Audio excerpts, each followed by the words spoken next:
My stepdaughter looked me dead in the eye across the white tablecloth of the most expensive restaurant in Atlanta and laughed. She pointed a manicured finger at my face and said, "You are just a walking wallet, Gus. Do not try to be my father, because my real father had more class in his pinky finger than you have in your entire bank account." I turned to my wife, the woman I had supported for 5 years, expecting her to defend me. Instead, she placed a hand on her daughter's arm and chuckled. She said, "Oh, Tiana, leave him alone. He is old and confused. He forgets his place. Just take the money and ignore him. Don't correct him. It is not worth the energy." I sat there. I did not scream.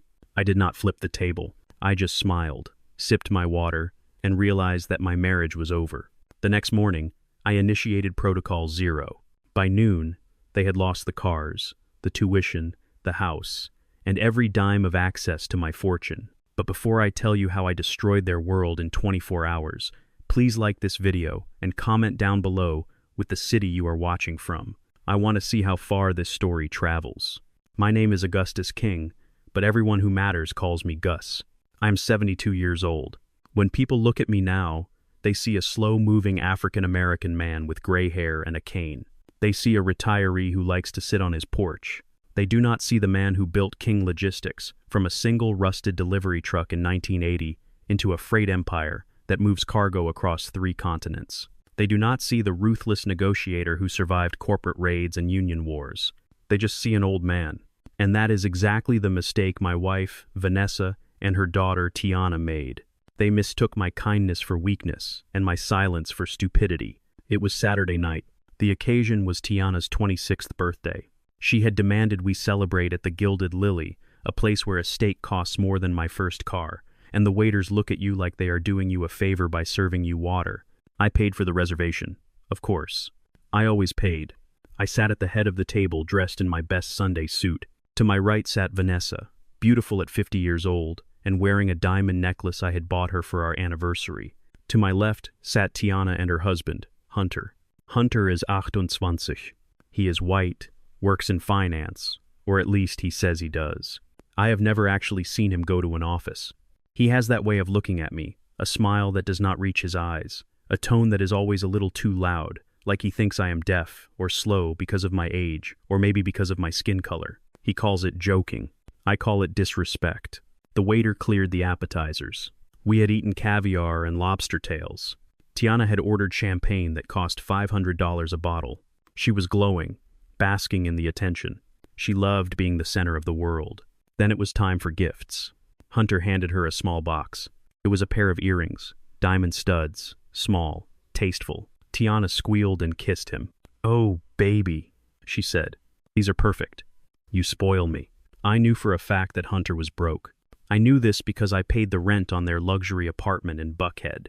I knew this because I paid the lease on Tiana's Range Rover.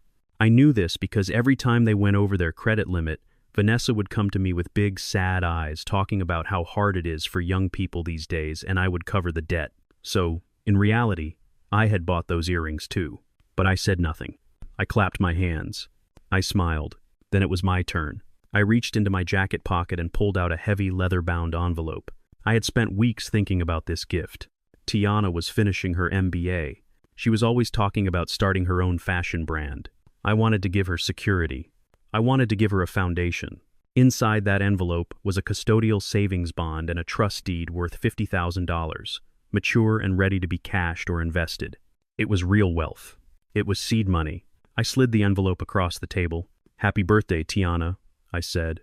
"I'm proud of how hard you are working in school. This is for your future." Tiana grabbed the envelope. Her eyes lit up. She ripped it open, probably expecting a check or the keys to a vacation home. She pulled out the documents. She stared at them. Her smile vanished. She flipped the papers over looking for something else. "What is this?" she asked. Her voice was flat. "It is a savings bond and a deed," I explained. "It is visikumentanolla. You can use it to start your business or buy property. It is an investment." Hunter leaned over her shoulder. He laughed. A short, sharp sound. "Wow, Gus," he said, shaking his head. "A savings bond. What is this? 1,950? Nobody does bonds anymore. You really are showing your age, man. You got her paper. She wanted the Birkin bag. We dropped hints for weeks. I looked at Hunter. I kept my voice calm. A bag depreciates the moment you take it out of the store, Hunter. This money grows. This is how you build wealth. Tiana threw the envelope onto the table. It slid across the linen and hit my water glass with a dull thud. I do not want wealth in 20 years, Gus, she snapped. I wanted the bag. All my friends are getting the bag. I look stupid. You make me look stupid. The restaurant went quiet around us. People at nearby tables turned to look. I felt the heat rise in my neck. Tiana, I said, my voice dropping an octave. That is $50,000. That is more money than most people see in a year. You will show some gratitude. She laughed. It was a cruel, ugly sound. Gratitude for what? For doing your job? You married my mom. That comes with a price tag, Gus. You are the provider. That is your only role. Do not sit there and try to lecture me on business. You drove trucks. You got lucky. You are just a wallet to us. I froze. The insult hung in the air like smoke. I looked at Hunter. He was smirking, taking a sip of his wine, enjoying the show. He looked at me with that arrogance of a man who has never had to fight for a meal in his life. Tiana continued, emboldened by my silence. Stop trying to be my dad, Gus. You are not my father. My real dad was cool. He was charming. He knew how to treat a lady. He had class. You are just old. You're boring. And honestly, you are embarrassing to be seen with. Her real father was a man currently serving 15 years in a state penitentiary for fraud. A man who had left Vanessa with a mountain of debt and a broken heart 10 years ago. A man I had never spoken ill of out of respect for Tiana. I slowly turned my head to the right. I looked at Vanessa. Vanessa, my wife. The woman I had taken on cruises around the world. The woman whose mother's medical bills I paid in full. The woman who slept in my bed every night. I waited for her to speak. I waited for her to slap her daughter. I waited for her to defend her husband. Vanessa took a sip of her champagne. She set the glass down. She patted Tiana's hand gently. Okay, baby, calm down, Vanessa said. Her voice was soothing, but not to me. Don't get wrinkles over it. Then she looked at me. Her eyes were cold. Dead cold. Gus, honey, why do you always have to make things difficult? You know what she wanted. Why do you have to be so stubborn? You ruined her night. Vanessa, I said, my voice barely a whisper. She rolled her eyes. She leaned in close, lowering her voice so the table next to us couldn't hear, but loud enough for Hunter and Tiana. Oh, stop being so dramatic, Gus. She is young. She is spirited. And let's be honest, you are old. You get confused. You don't understand how these things work anymore. Just let it go. She is not your daughter, so stop trying to parent her. Don't correct her. It is embarrassing when you try to act like the patriarch. Just pay the bill and let's go home. Something inside me clicked. It was a physical sensation, like a heavy steel door slamming shut in the deepest part of my mind. It was the sound of the vault closing. For 5 years, I had ignored the little signs, the way they ordered for me, the way they spent my money without asking, the way they stopped inviting me to family events until the bill arrived. I had told myself it was just a phase. I told myself they were adjusting. I told myself I was buying love because I was lonely. But looking at Vanessa's face, seeing the contempt in her eyes, I realized the truth. They did not love me. They did not even like me. They tolerated me. I was a resource. I was a gold mine. They were slowly stripping it bare. I looked at Hunter. He was checking his watch, bored. I looked at Tiana. She was texting on her phone, probably complaining to her friends about the terrible gift. I looked at Vanessa. She was signaling the waiter for the dessert menu. I took a deep breath. The anger that had flared up a moment ago vanished. It was replaced by a cold, icy clarity. I felt calm, the kind of calm I used to feel before walking into a meeting to dismantle a rival company. I smiled. You are right, Vanessa, I said. My voice was steady. I am old. I am confused. I should not try to parent a grown woman. Vanessa smiled back, relieved. She patted my cheek, a gesture you would use on a dog. Thank you, Gus. I knew you would understand. Now let's order the chocolate souffle. I raised my hand. The waiter hurried over. Check, please, I said. Already? Vanessa asked. But we haven't had dessert. I am tired, I said. I pulled out my wallet. I slipped out the black Centurion card. The heavy metal clinked against the table. Hunter's eyes went to the card immediately. He licked his lips. He loved that card. He loved knowing he was associated with that card. I handed it to the waiter. Add a 20% tip, I said. The waiter bowed and ran off. I stood up. My knees popped, but I stood tall. I buttoned my jacket. I picked up my cane. Where are you going? Tiana asked, looking up from her phone. You are leaving. I am, I said. I looked down at them. The three of them sitting there in their designer clothes, their bellies full of lobster, their hearts full of greed. Happy birthday, Tiana, I said. Enjoy the wine. I turned my back on them. Gus, Vanessa called out. Her voice was sharp. You can't just walk away. We took one car. How are we supposed to get home? Use Uber, I said, without turning around. Or maybe Hunter can pay for a limo with his finance salary. I walked out of the restaurant. The maître d' opened the door for me. The humid Atlanta air hit my face. It felt like freedom. My driver, Thomas, was waiting with the Rolls-Royce Phantom at the curb. Thomas has been with me for 30 years. He knows where the bodies are buried. He saw my face and opened the back door immediately. Home, sir? Thomas asked. No, Thomas, I said, sliding into the leather seat. Drive. Just drive for a while. I pulled out my phone. It was 9:30 p. On a Saturday, I scrolled through my contacts until I found the name I needed. Harrison Wolfe, my personal attorney. My fixer. The man who wrote the ironclad prenuptial agreement that Vanessa had signed 5 years ago without reading because she was too busy picking out wedding flowers. I pressed call. He answered on the second ring. Gus, is everything all right? Harrison asked. No, Harrison, I said. I looked out the window as the city lights blurred by. I am initiating Protocol 0. There was a pause on the line. Harrison knew what that meant. We had drafted it years ago as a doomsday scenario. It was the nuclear option. It meant total severance, total liquidation of liabilities. Are you sure, Gus? Harrison asked softly. There is no going back from this. It will be scorched earth. I thought about Tiana's laugh. I thought about Hunter's smirk. I thought about Vanessa patting my cheek like I was a senile fool. I am sure, I said. I want it all gone. The cars, the tuition, the allowances, the access. Cancel the cards. Freeze the joint accounts. Contact the university.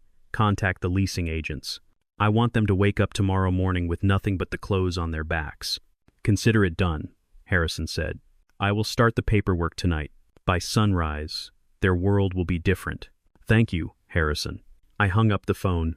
I leaned back in the seat and closed my eyes. The car hummed beneath me. They thought I was a wallet. They thought I was a stepping stone. Tomorrow they were going to learn that I was the entire mountain and I was about to cause an avalanche. I tapped the partition glass. Thomas. Yes, sir. Take me home. I need to get a good night's sleep. Tomorrow is going to be a very busy day. As the car pulled away from the curb, I saw them exiting the restaurant. They were standing on the sidewalk looking at their phones, looking confused. Vanessa was waving her arm, looking for the car that wasn't there. I did not wave. I just watched them disappear in the rear-view mirror. The lesson had begun. 7. 0 inches. The morning on a Sunday in Atlanta is usually a time for peace.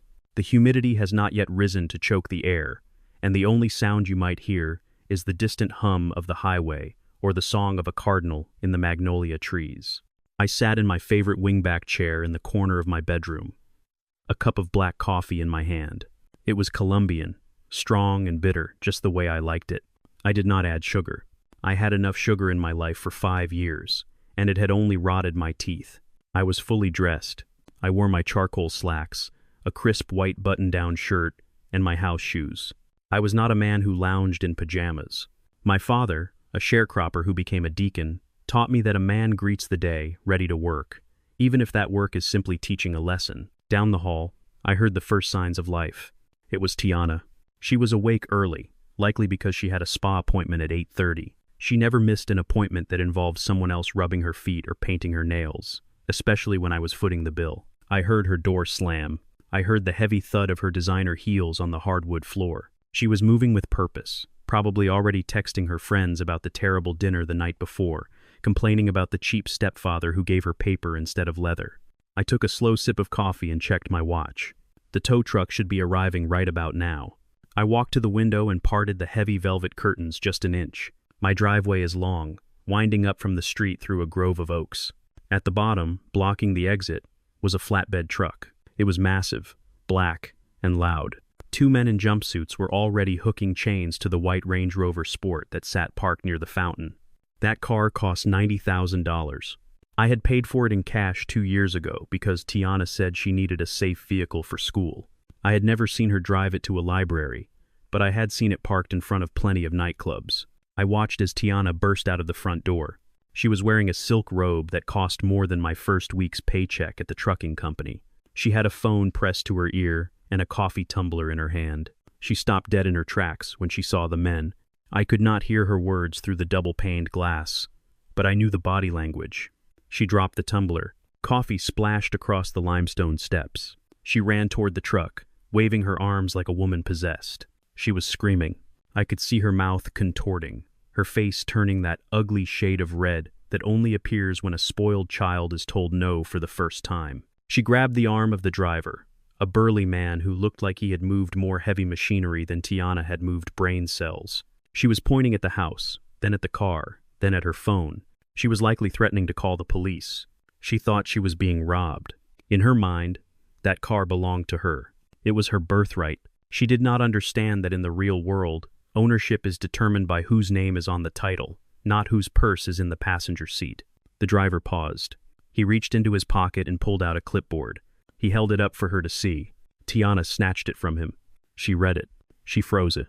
She looked up at the house, her eyes scanning the windows. For a second, I thought she might see me, but I remained in the shadows. She threw the clipboard onto the ground and ran back toward the house. She was not running to me. She was running to her mother. I went back to my chair and sat down. I picked up my coffee. It was still hot. 3 minutes later, my bedroom door flew open. It did not just open. It slammed against the wall with enough force to crack the plaster. Vanessa stood there. She had clearly just woken up. Her hair was wrapped in a silk scarf, and she was wearing a matching sleeping gown. Her chest was heaving.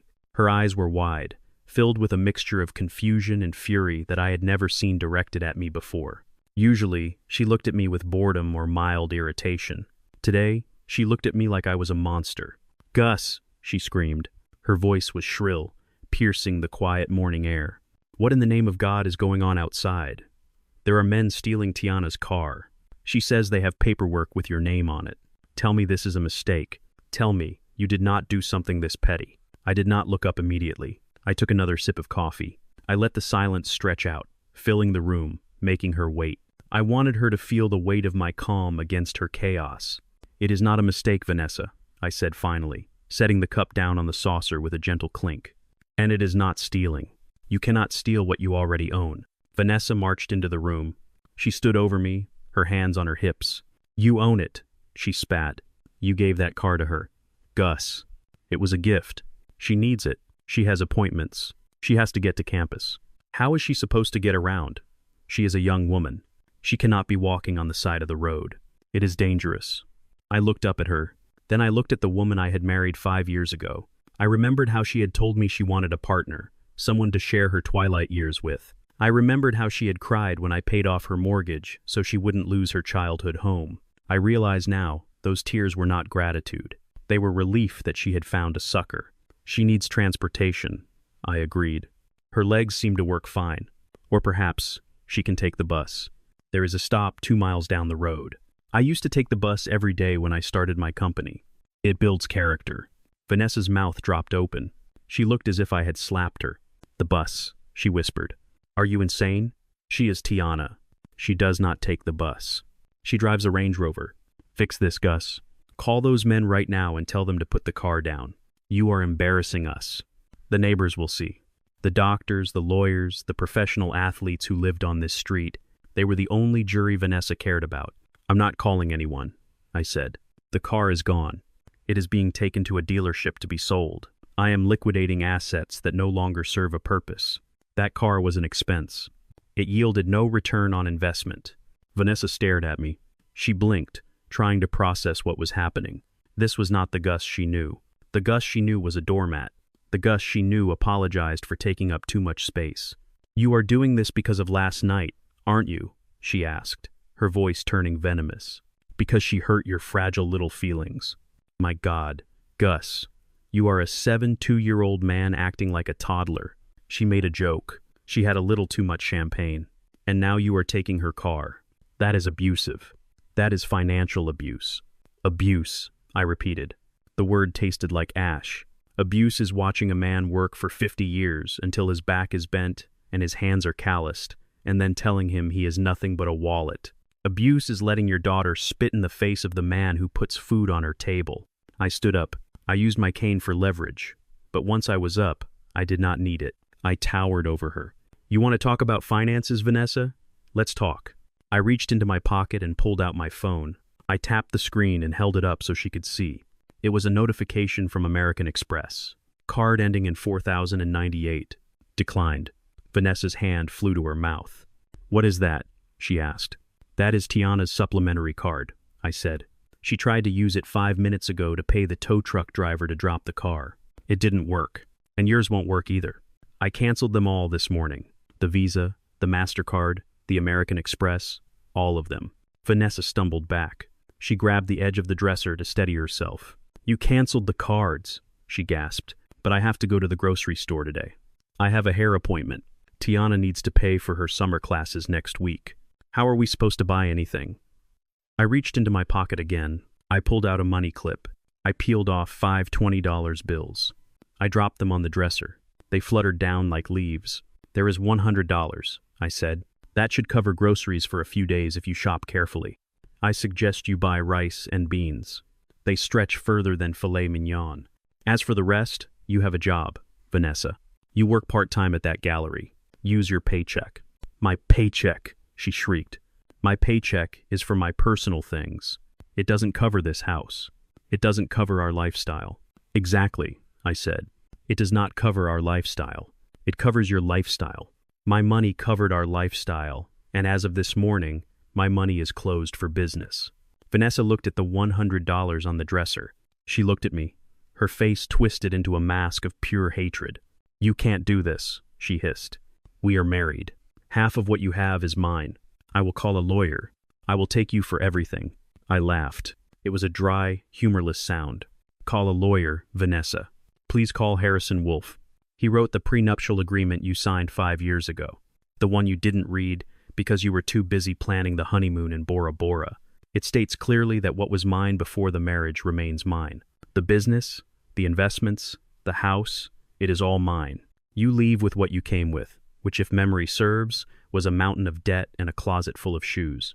She went pale. She remembered now. She remembered the thick stack of papers she had waved away, trusting that she could manipulate me forever. She changed tactics instantly. The anger vanished, replaced by a sudden, desperate softness. She took a step toward me. She reached out to touch my arm. Gus, honey, she cooed. Let's not fight. This is crazy. We are a family. Tiana is just a girl. She didn't mean it. I didn't mean it. We love you. Please don't do this.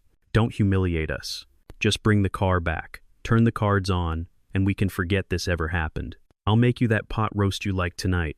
I looked at her hand on my arm. Her nails were perfectly manicured, painted a soft pink. I calculated in my head how much that manicure had cost me. $60 plus tip. I thought about the last 5 years. I thought about the tuition I paid for Tiana's undergrad and now her master's, $200,000. I thought about the clothes, the vacations, the dental work. I thought about how I had welcomed them into my home, how I had tried to be a father and a husband. I had given them everything. I had asked for nothing but basic courtesy, and they couldn't even give me that. I stepped back, letting her hand fall from my arm. It is too late for pot roast, Vanessa, I said. I walked past her toward the door. Where are you going? She cried out, panic rising in her voice again. I am going to the golf club, I said. I am going to have a nice breakfast. I am going to sit in the sun. But what about us? She screamed. What are we supposed to do? I stopped at the door and looked back. I suggest you start looking for receipts, I said. You might be able to return some of those shoes for cash. I walked out of the room and closed the door. I could hear her screaming my name, throwing things, the sound of glass breaking. It didn't matter. The objects she was breaking belonged to me, but they were just things. I could replace things. I could not replace the 5 years I had wasted on people who saw me as nothing more than a bank draft. I walked down the hallway, my cane tapping a steady rhythm on the floor. I felt lighter. The heaviness in my chest was gone. Outside, the tow truck was just pulling away. The Range Rover was secured on the flatbed, bouncing slightly as the truck hit the end of the driveway. Tiana was sitting on the front steps, her head in her hands, sobbing. She wasn't crying because she was sorry. She was crying because she was inconvenienced. She looked up as I walked out. Her mascara was running down her cheeks. "You ruin everything," she screamed at me. "I hate you." I paused. I looked at the girl I had put through school. "You are not my daughter, Tiana," I said, repeating the words her mother had used the night before. "So, I suppose it is not my job to make you happy anymore." I walked past her to my Rolls-Royce, where Thomas was holding the door open. I got in, the door shut with a solid, reassuring thud, sealing out her cries, sealing out the drama, sealing out the noise. "Drive, Thomas," I said. As we pulled away, I didn't look back at the mansion. I didn't look back at the women on the steps. I looked forward. The sun was fully up now. It was going to be a beautiful day. And I had a feeling that by the time I finished my round of golf, their day was going to get a whole lot worse because the car and the credit cards, that was just the appetizer. The main course was yet to come. The silence in my study did not last long. I had just settled into my leather armchair, a glass of iced tea sweating on a coaster beside me when my phone began to vibrate against the mahogany desk. It was not a call. It was a barrage of notifications. Emails from the university bursar. Alerts from the bank confirming stopped payments, and then the inevitable phone call. The caller ID flashed Tiana's name. I let it ring 3 times before picking up. I wanted her to sit in the panic for a few extra seconds. I wanted her to feel the weight of the silence. When I finally answered, I did not even have to say hello. "You canceled the check," she screamed. Her voice was so loud I had to hold the phone away from my ear. I am standing in the registrar's office. Gus. There is a line of people behind me. The administrator just told me my registration is suspended. Do you have any idea how embarrassing this is? They said the check for $40,000 was voided. Si wen miyun. Gus, I have finals next week. They're going to kick me out of the MBA program. Fix this. Fix this right now. I took a sip of my tea. The ice clinked against the glass. "I am not fixing anything, Tiana," I said calmly. "I am simply balancing my books. I reviewed my investments this morning and I decided that pouring $40,000 into a degree for a woman who does not know the value of a dollar is a bad trade. You said I was just a wallet. Well, the wallet is closed. You cannot do this," she shrieked. "It is my education. You promised."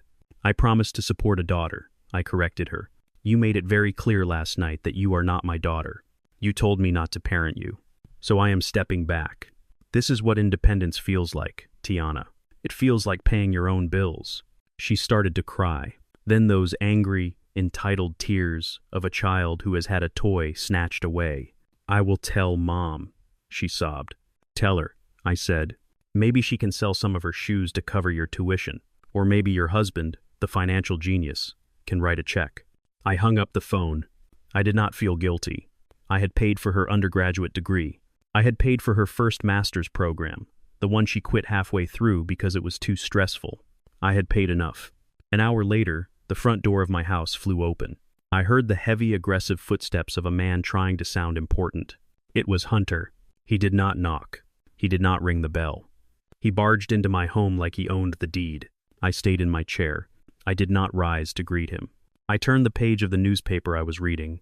He stormed into my study. His face was flushed red, a vein pulsing in his forehead. He was wearing a suit that was too tight in the shoulders, trying to look like a Wall Street shark, but looking more like a desperate salesman.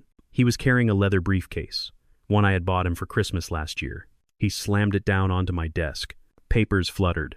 My coaster jumped. "Listen to me, old man," Hunter snarled. He leaned over the desk, invading my personal space. "You have crossed a line. You think you can just pull the rug out from under us because your feelings got hurt? You are playing with people's lives. Tiana is hysterical. Do you know what kind of stress you are causing her?" I folded my newspaper slowly. I placed it on the side table. I looked up at him over the rim of my reading glasses. "I assume you are here to pay me back for the briefcase you just threw," I said. "Or are you here to ask for a loan?" "I am here to tell you how the law works," Hunter spat. He pointed a finger at me. "You promised to pay for her school. You promised to pay for the car. In the eyes of the law, that is a verbal contract. We have relied on that promise. It is called detrimental reliance. I work in finance, Gus. I know the law. You cannot just cut off support for dependents. That is economic abuse. You are abusing an elderly position of power to control us. I stared at him. I tried not to laugh, but a low chuckle escaped my chest. It rumbled in my throat. Economic abuse, I repeated. Yes, he said, straightening his tie, thinking he had won a point. You are using money to manipulate us. It is illegal. And if you do not wire that tuition money by noon and return the Range Rover by the end of the day, I will sue you. I will drag you into court and I will bleed you dry. I will paint you as a senile, vindictive, old man who is financially abusing his family. Do you want that legacy, Gus? Do you want the whole city to know you are a tyrant? I looked at this boy, this soft, arrogant boy who had never calloused his hands, who had never stayed awake at night wondering how to make payroll for 500 truckers. He thought he could threaten me in my own house. He thought he could use words he learned in a freshman business class to scare a man who had negotiated contracts with Teamsters and politicians. I stood up. I moved slowly, deliberately. I picked up my cane, not because I needed it, but because it was heavy, solid hickory. I walked around the desk until I was standing right in front of him. I am 6'2". Hunter is 5'10" on a good day. He had to look up at me. He took a small step back, his confidence faltering for a split second. You want to talk about the law, Hunter? I asked. My voice was low like distant thunder. Let's talk about the law. You mentioned a verbal contract. A contract requires consideration. It requires an exchange of value. I give you money, you give me what? Respect, loyalty, decency. You gave me none of that. You gave me insults. You gave me contempt. You broke the contract, son. Not me. I took a step closer. He smelled of expensive cologne and fear. And as for suing me, I continued, please do. My lawyers are bored. They would love to tear you apart. They would love to audit your finances in discovery. They would love to see where all that money I gave you actually went, because we both know you are not making enough in that finance job to cover your gambling debts, are you? Hunter's face went pale. His eyes darted to the side. He didn't know I knew about the online poker. He didn't know I knew about the sports betting apps. He thought he was slick.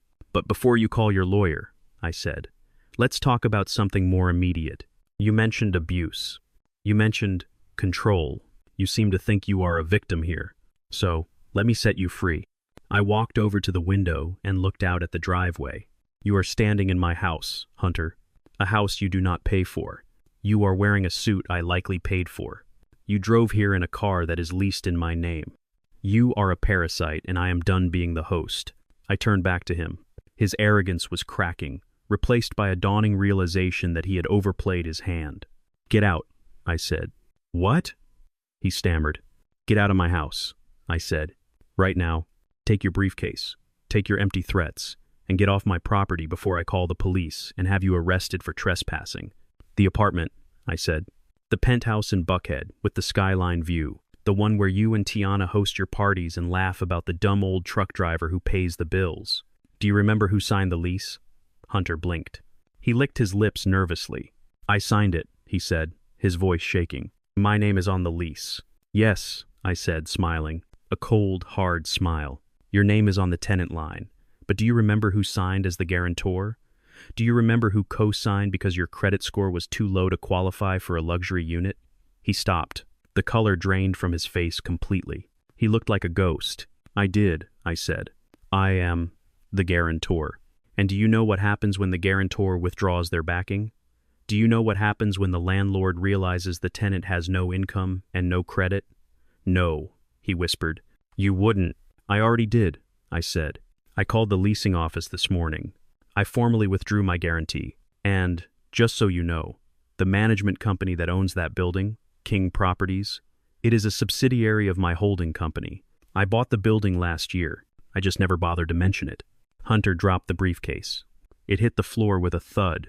You are the landlord, he gasped. I am, I said. And you are 3 months behind on rent. I have been letting it slide because I wanted Tiana to be happy. But now I am a landlord running a business and bad tenants get evicted. I checked my watch. It is Kuminen. Nola Hunter, the eviction notice is being typed up as we speak. You have 3 days to vacate, 3 days to pack your designer clothes and your expensive furniture and get out. If you are not gone by Wednesday, the sheriff will put your things on the curb. Hunter looked at me with pure horror. The arrogance was gone. The tough guy act was gone. He looked like a child who had lost his mother in a supermarket. "Gus, please," he begged. "We have nowhere to go. We can't move in 3 days. Tiana, she will die. She can't be homeless." "Then maybe she should have thought about that before she called me a wallet," I said. "Wallets close, Hunter, and houses get locked. Now pick up your bag and get out." He stared at me for one more second, searching for a trace of the gentle, generous man he had exploited for years. He found only stone. He bent down, grabbed his briefcase, and ran out of the room. I heard the front door slam. I heard his car tires squeal on the pavement as he sped away. I walked back to my desk and sat down. I took another sip of my iced tea. The ice had melted a little, but it was still cold. It tasted like victory. They thought the car was the tragedy. They thought the tuition was the crisis. They had no idea that the roof over their heads was about to disappear. I picked up the phone and dialed my property manager. "Post the notice," I said. "Do it today. Make sure it is taped to the front door, where all the neighbors can see it." I hung up. I leaned back in my chair. The silence in the house was heavy, but it was not lonely. It was the silence of a battlefield after the first cannon has been fired. The war had begun, and I had just taken their high ground. But I knew them. I knew Vanessa. I knew they wouldn't give up. They would be desperate now, and desperate people do stupid things. I was counting on it. I sat there in the silence of my study, the ice in my glass having melted into a watery pool, listening to the grandfather clock in the hall tick away the seconds of their demise. I knew he would come back. A man like Hunter, a man built of hollow pride and cheap bravado, does not just run away. He regroups. He convinces himself that he is the smartest person in the room, and that everyone else is just an obstacle to be outmaneuvered. He would go home, look at his lease, see his name typed there in bold letters, and tell himself that the old man was lying. He would tell himself that I was just a senile geriatric trying to scare him. Sure enough, 40 minutes later, the front door did not just open. It was practically kicked in. I heard the heavy, angry thud of shoes on the marble foyer. He did not come alone this time. I heard Vanessa's voice shrill and panicked echoing off the walls. "You cannot just kick them out, Gus." She was screaming. "It is illegal. It is inhumane." They burst into my study like a pair of stormtroopers.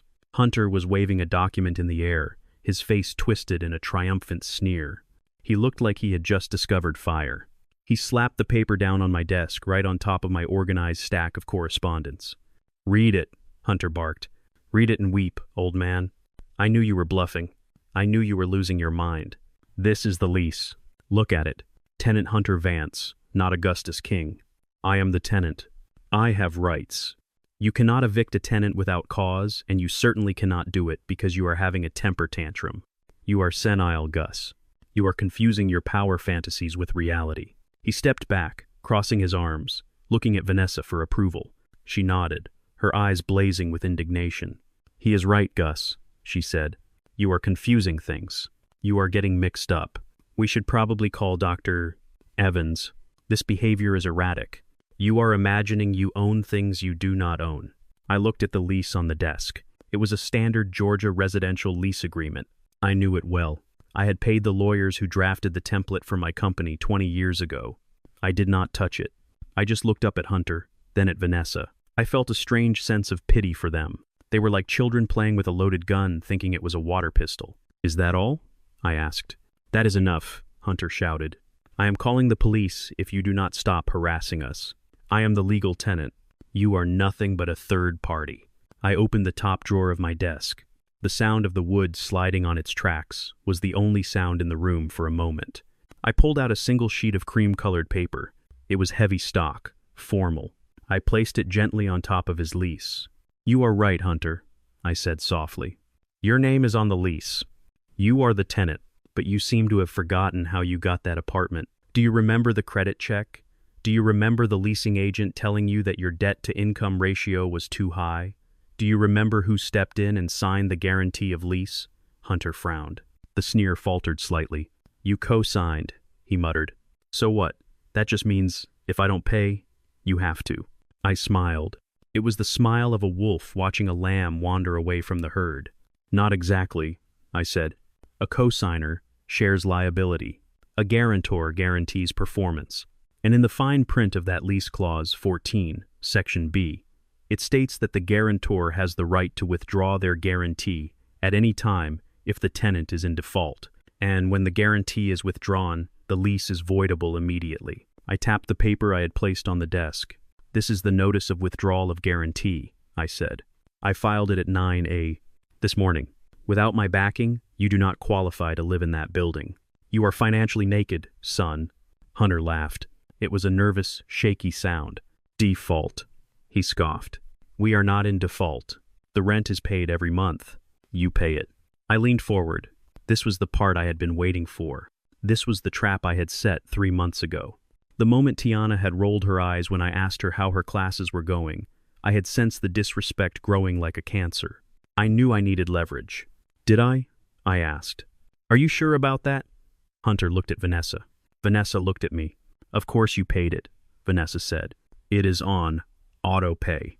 It comes out of your account every first of the month. I shook my head slowly. No, Vanessa. I canceled the auto pay 3 months ago. The room went dead silent. You could hear a pin drop. Hunter's face drained of color, turning a sickly shade of gray. What? He whispered. I canceled it, I repeated. I wanted to see if you would notice. I wanted to see if either of you ever bothered to check the accounts, or if you were so busy spending my money that you didn't even look at the statements. And guess what? You didn't. You were too busy buying shoes and planning parties. I pulled out another document. This one was bright pink, the color of emergency. This is a 3-day notice to pay or quit, I said. You are 3 months behind on rent, Hunter. That is $12,000 in arrears. In the state of Georgia, that is grounds for immediate eviction. But we didn't get any notices, Hunter stammered. They would have emailed me. They would have put letters on the door. I chuckled. They did email you, I said. But you used your old college email address on the application, didn't you? The one you never check because you think you are too big for it. And as for the letters on the door, I paused, letting the weight of the revelation hang in the air. I told the building manager to hold them, I said. I told him I would handle it personally because, as I mentioned before, I own the building. I watched the realization wash over him.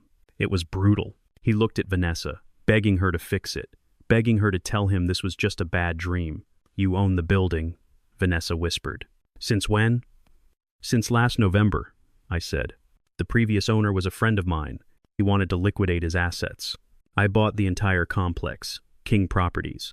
You see the logo on the lobby floor every day.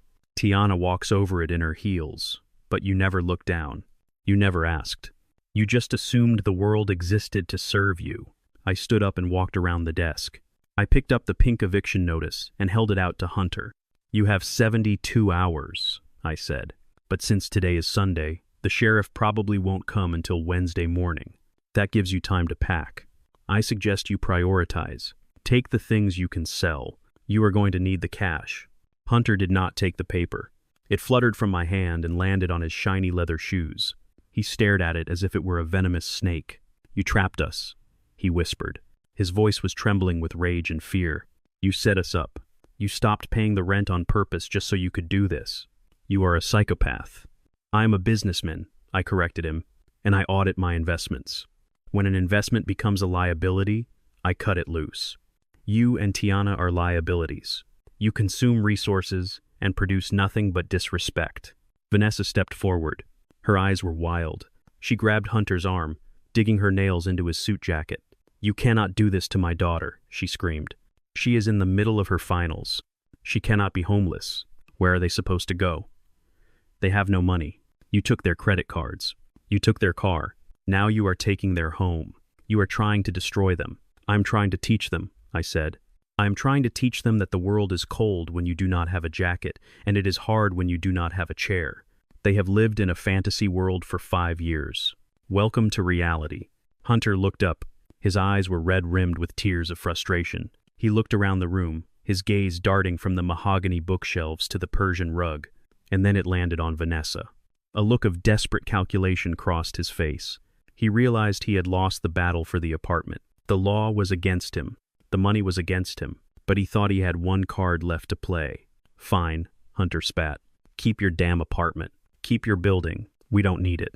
He put his arm around Vanessa's shoulders, pulling her close. He looked at me with a sneer that was trying to be defiant, but looked more like a cornered rat baring its teeth. We don't need your charity, Gus. We have family. If you kick us out, we will just move in here. My eyebrows shot up. Here? I asked. Yes, here, Hunter shouted. Vanessa lives here. This is her house, too. It is marital property. She has a right to have guests. She has a right to have her family with her. You can't kick us out of your wife's house. Vanessa's face lit up. She latched on to the idea like a lifeline. Yes, she cried. That is right. They will move into the guest wing. We have plenty of room. Tiana can have her old room back, and Hunter can use the study down the hall. You cannot stop me, Gus. This is my home. Hunter smirked. He thought he had checkmated me. He thought he had found the loophole that would keep the gravy train rolling. He thought that by moving in he could just burrow deeper into my life, eat my food, use my electricity, and make my life a living hell until I gave in. We will be here tomorrow morning, Hunter said, puffing out his chest. We will bring our things, and there is not a damn thing you can do about it. You want to play hardball? Fine. We will live right under your nose. We will be in your face every single day. Let's see how much you enjoy your peace and quiet. I looked at them. I looked at the smug satisfaction on Hunter's face. I looked at the vindictive triumph in Vanessa's eyes. They thought they had won. They thought they had forced my hand. I did not get angry. I did not shout. I felt that same cold calm wash over me again. They wanted to invade my sanctuary. They wanted to bring their toxicity into the one place I had left. They had no idea what they were walking into. I smiled. It was a small, tight smile. Is that so? I asked. You are going to move in here. Yes, Vanessa said, crossing her arms. Try and stop us. I looked at my watch. I won't stop you, I said. If you want to move in, move in. The doors are open. Hunter laughed. He picked up his lease from the desk and crumpled it into a ball, throwing it on the floor. See?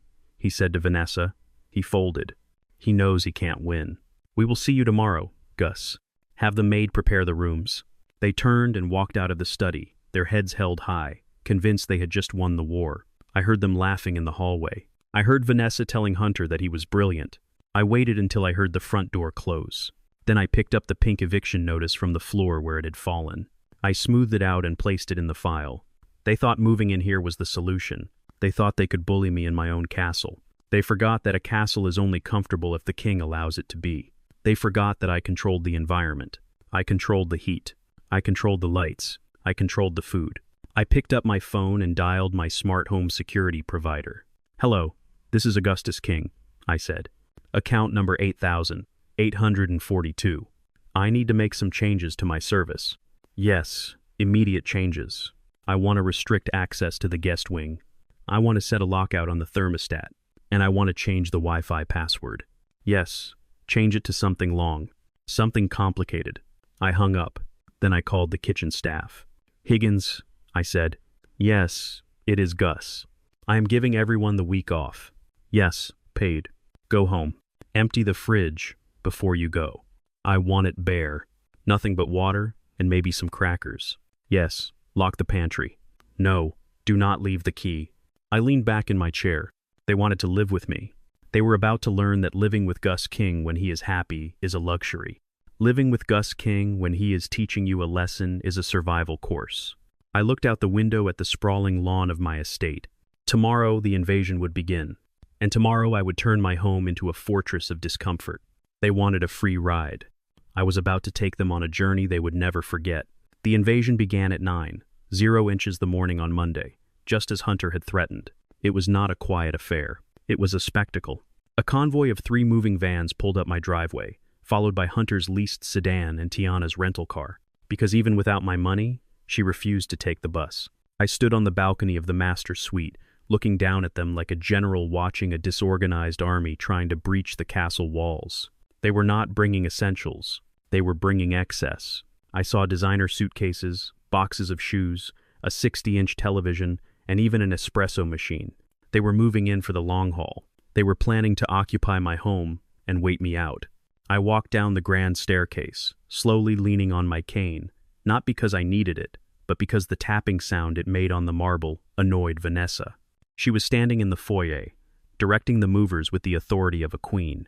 "Put those boxes in the east wing," she shouted, pointing a manicured finger. "And be careful with that painting. It is worth more than your truck." She saw me descending and planted her feet firmly on the rug. She crossed her arms. Her chin went up. She was ready for a fight. She expected me to call the police. She expected me to block the door. She expected a scene. "Good morning, Gus," she said, her voice dripping with challenge. "As you can see, we are here. This is my home and my family is staying. Do not try to stop us. If you call the sheriff, I will show him our marriage license. I have rights." Hunter walked in behind her, carrying 2 garment bags over his shoulder. He smirked at me. It was the smirk of a man who thinks he has found a loophole in the system. "Move aside, old man," Hunter said. "We have heavy lifting to do. Try not to have a heart attack while we unpack." I did not block them. I did not raise my voice. I simply stepped to the side and gestured toward the hallway that led to the guest wing. "By all means," I said. "Welcome home." Vanessa blinked. The wind went out of her sails. She had braced herself for impact and found only open air. She looked at me with suspicion. "You aren't going to stop us?" she asked. "Why would I stop you?" I replied smoothly. "You are right, Vanessa. This is your home. You are my wife. Family should be together, especially in difficult times. Go ahead. Make yourselves comfortable." Hunter laughed. He dropped the garment bags on a bench. "See, Vanessa," he crowed. "I told you he would fold. He knows he is beaten. He is scared of being alone." They marched past me. Tiana followed, dragging a Louis Vuitton suitcase that looked heavy enough to contain gold bars. She didn't look at me. She just stared straight ahead, her nose in the air, treating me like the doorman at a hotel she wasn't paying for. I watched them parade down the hall toward the east wing. The guest suites were luxurious. They had their own living room, their own bathrooms, and floor-to-ceiling windows overlooking the gardens. It was a 5-star accommodation, or at least it had been yesterday. I waited until the movers had left. I waited until I heard the doors of the guest wing close. Then I walked into my private study and locked the door. I sat down at my computer. I pulled up the smart home interface. It was a state-of-the-art system I had installed last year to control every aspect of the estate's environment. I navigated to the zone control panel. The house was divided into 4 climate zones. Zone 3 was the east wing. I looked at the current temperature. It was a pleasant 72 degrees. Outside, the Georgia sun was beating down and the humidity was climbing toward 90%.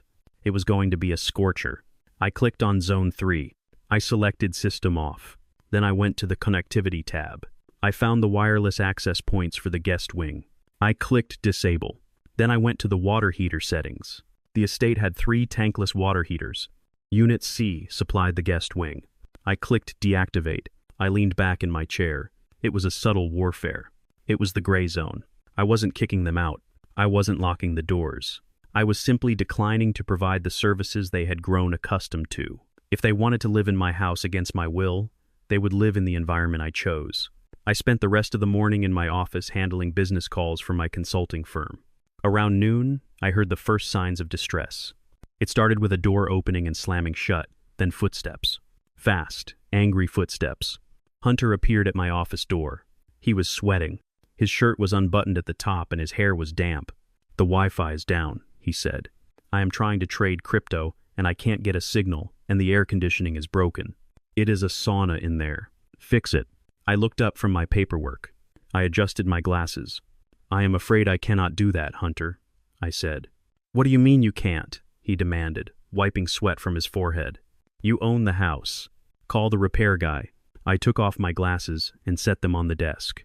"You see, Hunter," I said, using the same corporate jargon he liked to throw around, "I am currently conducting an austerity audit of the household expenses.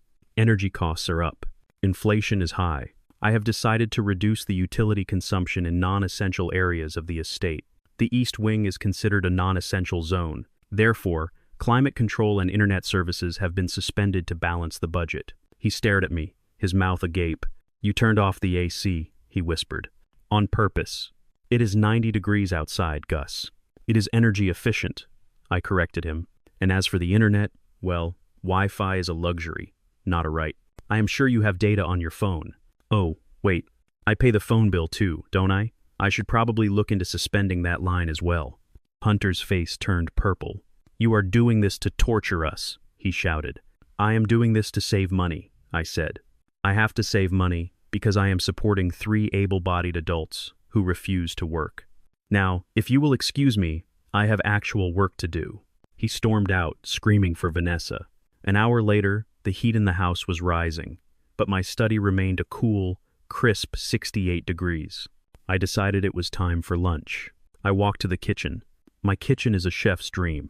Stainless steel appliances, granite countertops, and a walk-in pantry stocked with goods from around the world. But today, it looked different. The countertops were bare. The fruit bowl was empty. The glass cookie jars were vacant. I walked over to the Sub-Zero refrigerator. It is a massive unit the size of a small car. It has a digital touchscreen on the door. Tiana was standing in front of it, pulling on the handle. She was pulling with both hands, bracing her foot against the bottom drawer. The door would not budge. "It is stuck," she whined. "Mom, the fridge is stuck. I am starving. I want a yogurt."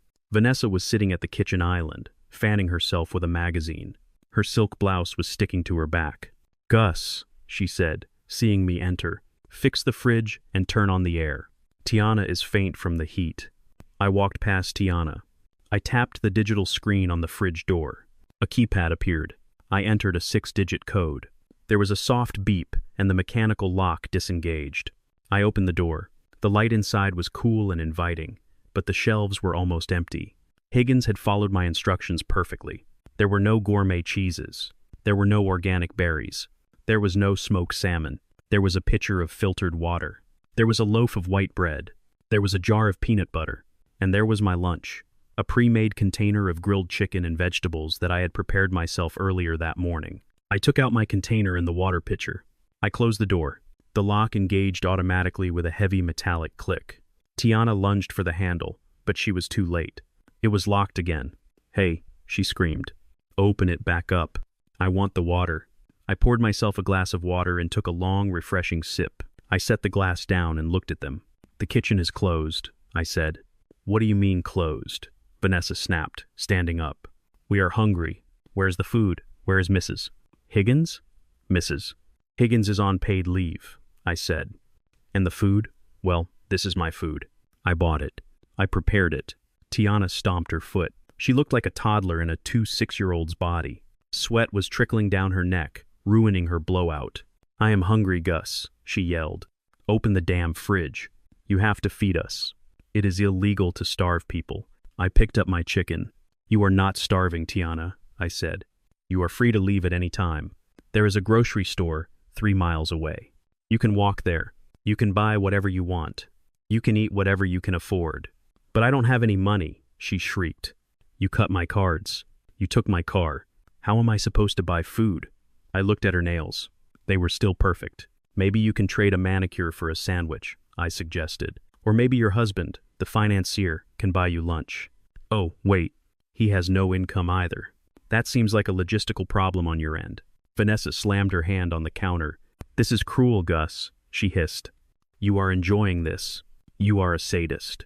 You are letting your family go hungry to prove a point." "I am not letting you go hungry," I said. "I am refusing to be your servant. There is a difference. For 5 years, I put food on this table and you ate it without saying thank you. You complained about the brand of bottled water. You complained that the steak was too tough. You complained that the service was too slow. Well, the service has stopped. The restaurant is closed." I started to walk out of the kitchen carrying my lunch. "Where are you going?" Tiana cried, reaching out to grab my arm. "Give me that chicken.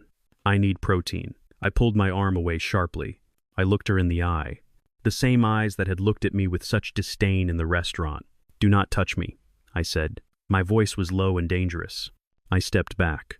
"You want to eat, Tiana? Then get a job. Get a paycheck. Buy your own groceries. Cook your own meals. Until then, do not look at my plate. I do not feed strangers.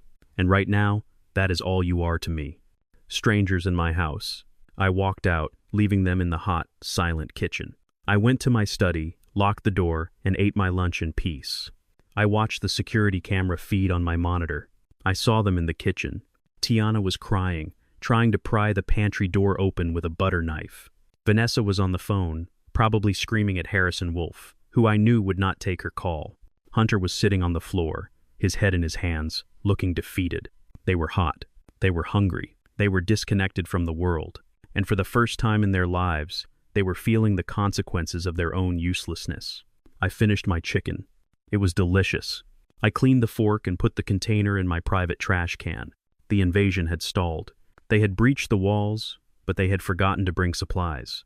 They were under siege, and the general of the castle was not in a negotiating mood. I checked the time. It was only 2:00 the afternoon. The heat of the day was just beginning. By sunset, the east wing would be 95 degrees. I wondered how long their pride would last against the Georgia summer. I wondered how long it would take before they broke. I leaned back and closed my eyes. I had built a fortune moving goods across the world. I knew everything there was to know about supply chains, and I knew that when you cut the supply, the demand gets desperate. They were about to get very desperate, and I was going to enjoy watching them scramble. By 6 that evening, the temperature in the east wing had reached 92 degrees.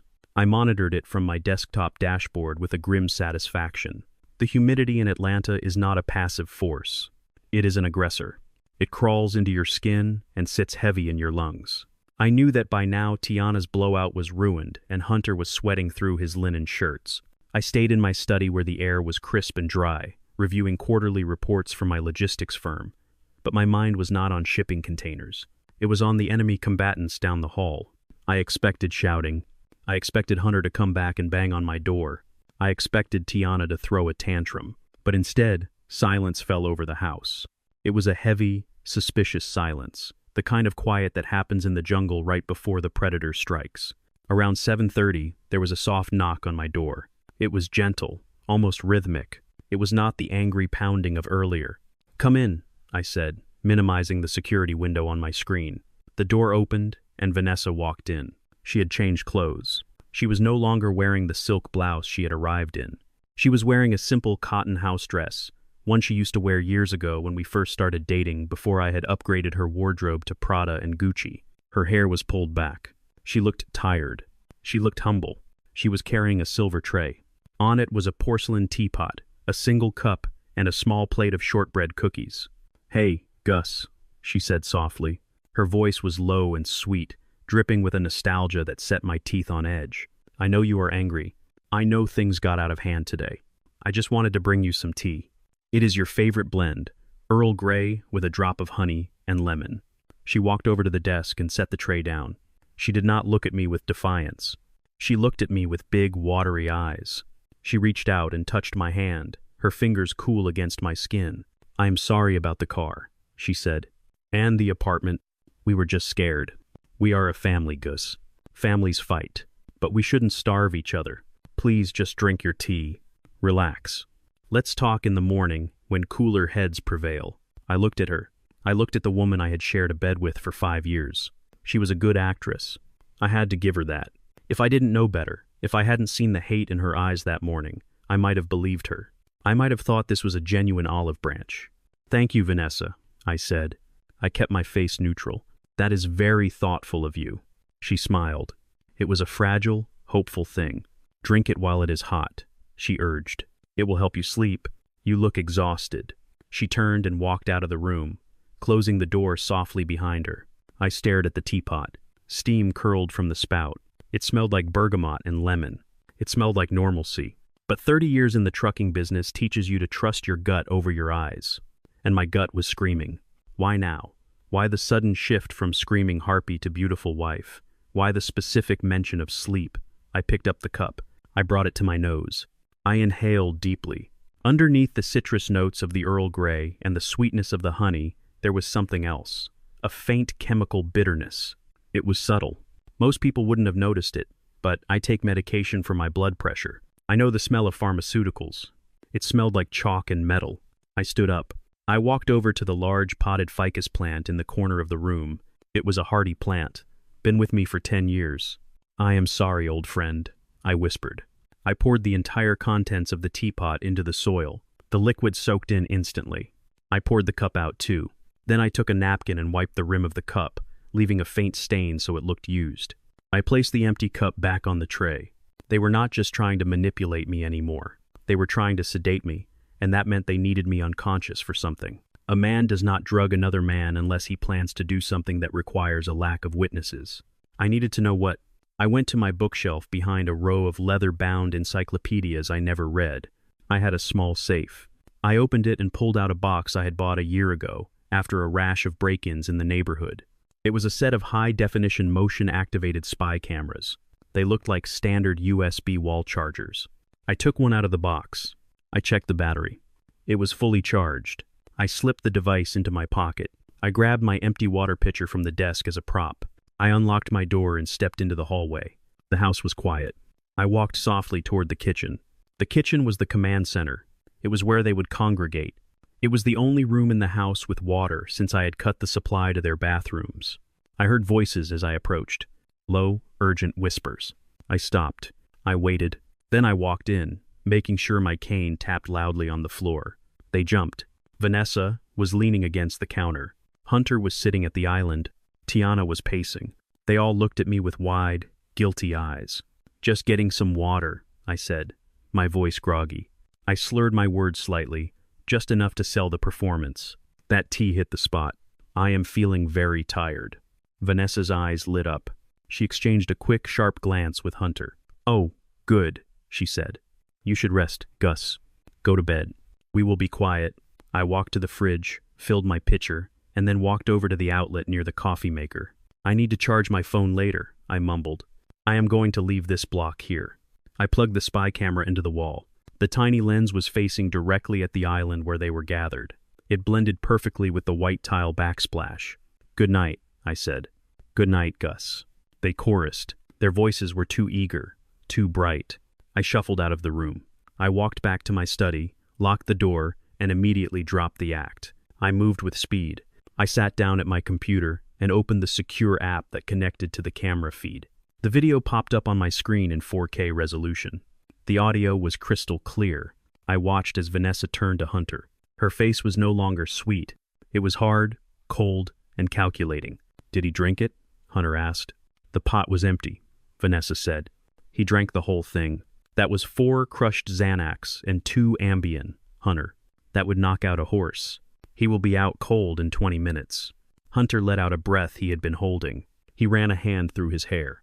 "Good," he said, "because we need to do this tonight. If he evicts us on Wednesday, we are dead. We need that signature." Tiana stopped pacing. She leaned on the counter. "Are you sure this is going to work?" she asked. "What if he wakes up?" "He won't wake up," Vanessa snapped. "And even if he does, he will be so groggy he won't know what he is signing. We tell him it is a delivery confirmation or an insurance update. He trusts me. Or at least his subconscious does." "What is the document?" Tiana asked. Hunter reached into his back pocket. He pulled out a folded sheaf of papers. He smoothed them out on the island countertop. The camera zoomed in. I could read the bold header at the top of the page. "Durable power of attorney." I felt a cold sweat break out on the back of my neck. "This gives us control," Hunter explained, tapping the paper. "It gives us control over his bank accounts, his real estate, his medical decisions, everything. Once we have this, we don't need his permission. We can transfer the funds ourselves. We can sell the building. We can reinstate the lease." "And if he fights it later?" Tiana asked. Hunter laughed. It was a cruel sound. "Let him fight it. We will have the doctor testify. My friend Dave from college. He is a psychiatrist now. I already talked to him. If Gus acts erratic tomorrow, if he is slurring his words from the drugs, if he can't remember what happened tonight, Dave will sign an affidavit stating that Gus is showing signs of rapid onset dementia. We will say he signed the power of attorney during a lucid moment because he knew he was losing his mind." Vanessa nodded. She looked satisfied. "It is perfect," she said. "We put him in a facility, a nice one, of course, somewhere quiet. We control the assets. We live here. We get our lives back. And he gets care. It is better for everyone." Better for everyone, I thought. Better for the vultures picking at the carcass. I watched them on the screen. My wife, my stepdaughter, my son-in-law. They were discussing my incarceration. They were discussing stripping me of my autonomy, my fortune, and my freedom. They were planning to drug me into a stupor and then lock me away in a home so they could spend my money on handbags and luxury cars. This was not just greed. This was evil. This was a conspiracy to commit fraud, assault, and kidnapping. I reached for my mouse.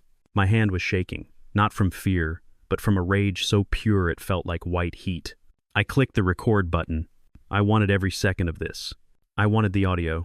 I wanted the video. I wanted the timestamps. I listened as they refined the plan. They would wait 1 hour. Then they would come to my room. If I was asleep, they would use my thumbprint to unlock my phone and transfer cash immediately. Then, they would wake me up just enough to put a pen in my hand. I downloaded the file. I saved it to my hard drive. Then I uploaded it to a secure cloud server. Then I emailed a copy to Harrison Wolf, my attorney. Then I emailed a copy to a private server I kept for sensitive business data. I sat back. I looked at the three people on the screen. They looked like normal people. They looked like a family having a late-night chat. But they were monsters. "You want to play the sickness game?" I whispered to the empty room. "You want to make me a patient? You want to talk about dementia? Fine." I stood up. I went to the bathroom attached to my study. I looked at myself in the mirror. I looked old. I looked tired, but my eyes were sharp. I opened the medicine cabinet. I took out a bottle of aspirin.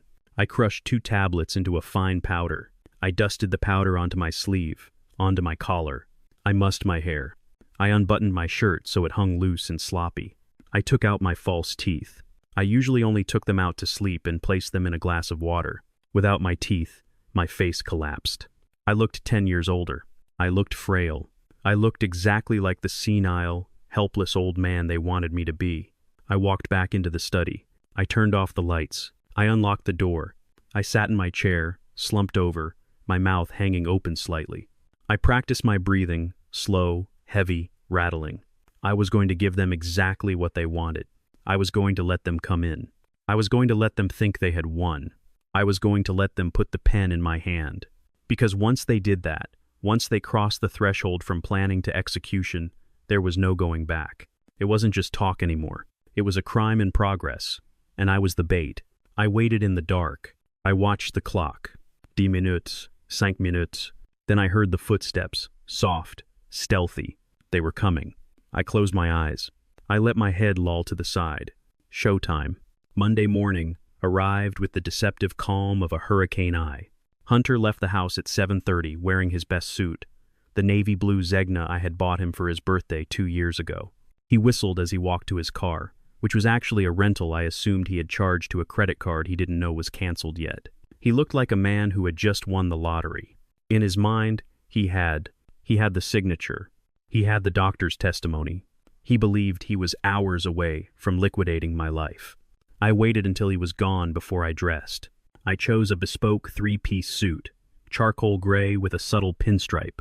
I fastened my gold cufflinks, the ones shaped like lion heads. I picked up my cane, not the hickory one, but the ebony one with the silver handle. Today was not about brute force. It was about elegance. It was about wielding power with the precision of a surgeon. Thomas drove me to the financial district. We pulled up in front of the glass tower where Hunter worked. It was a mid-tier firm, the kind that handles retirement accounts for dentists and insurance payouts. Hunter was a junior analyst there, a glorified salesman who spent more time checking his fantasy football stats than analyzing markets.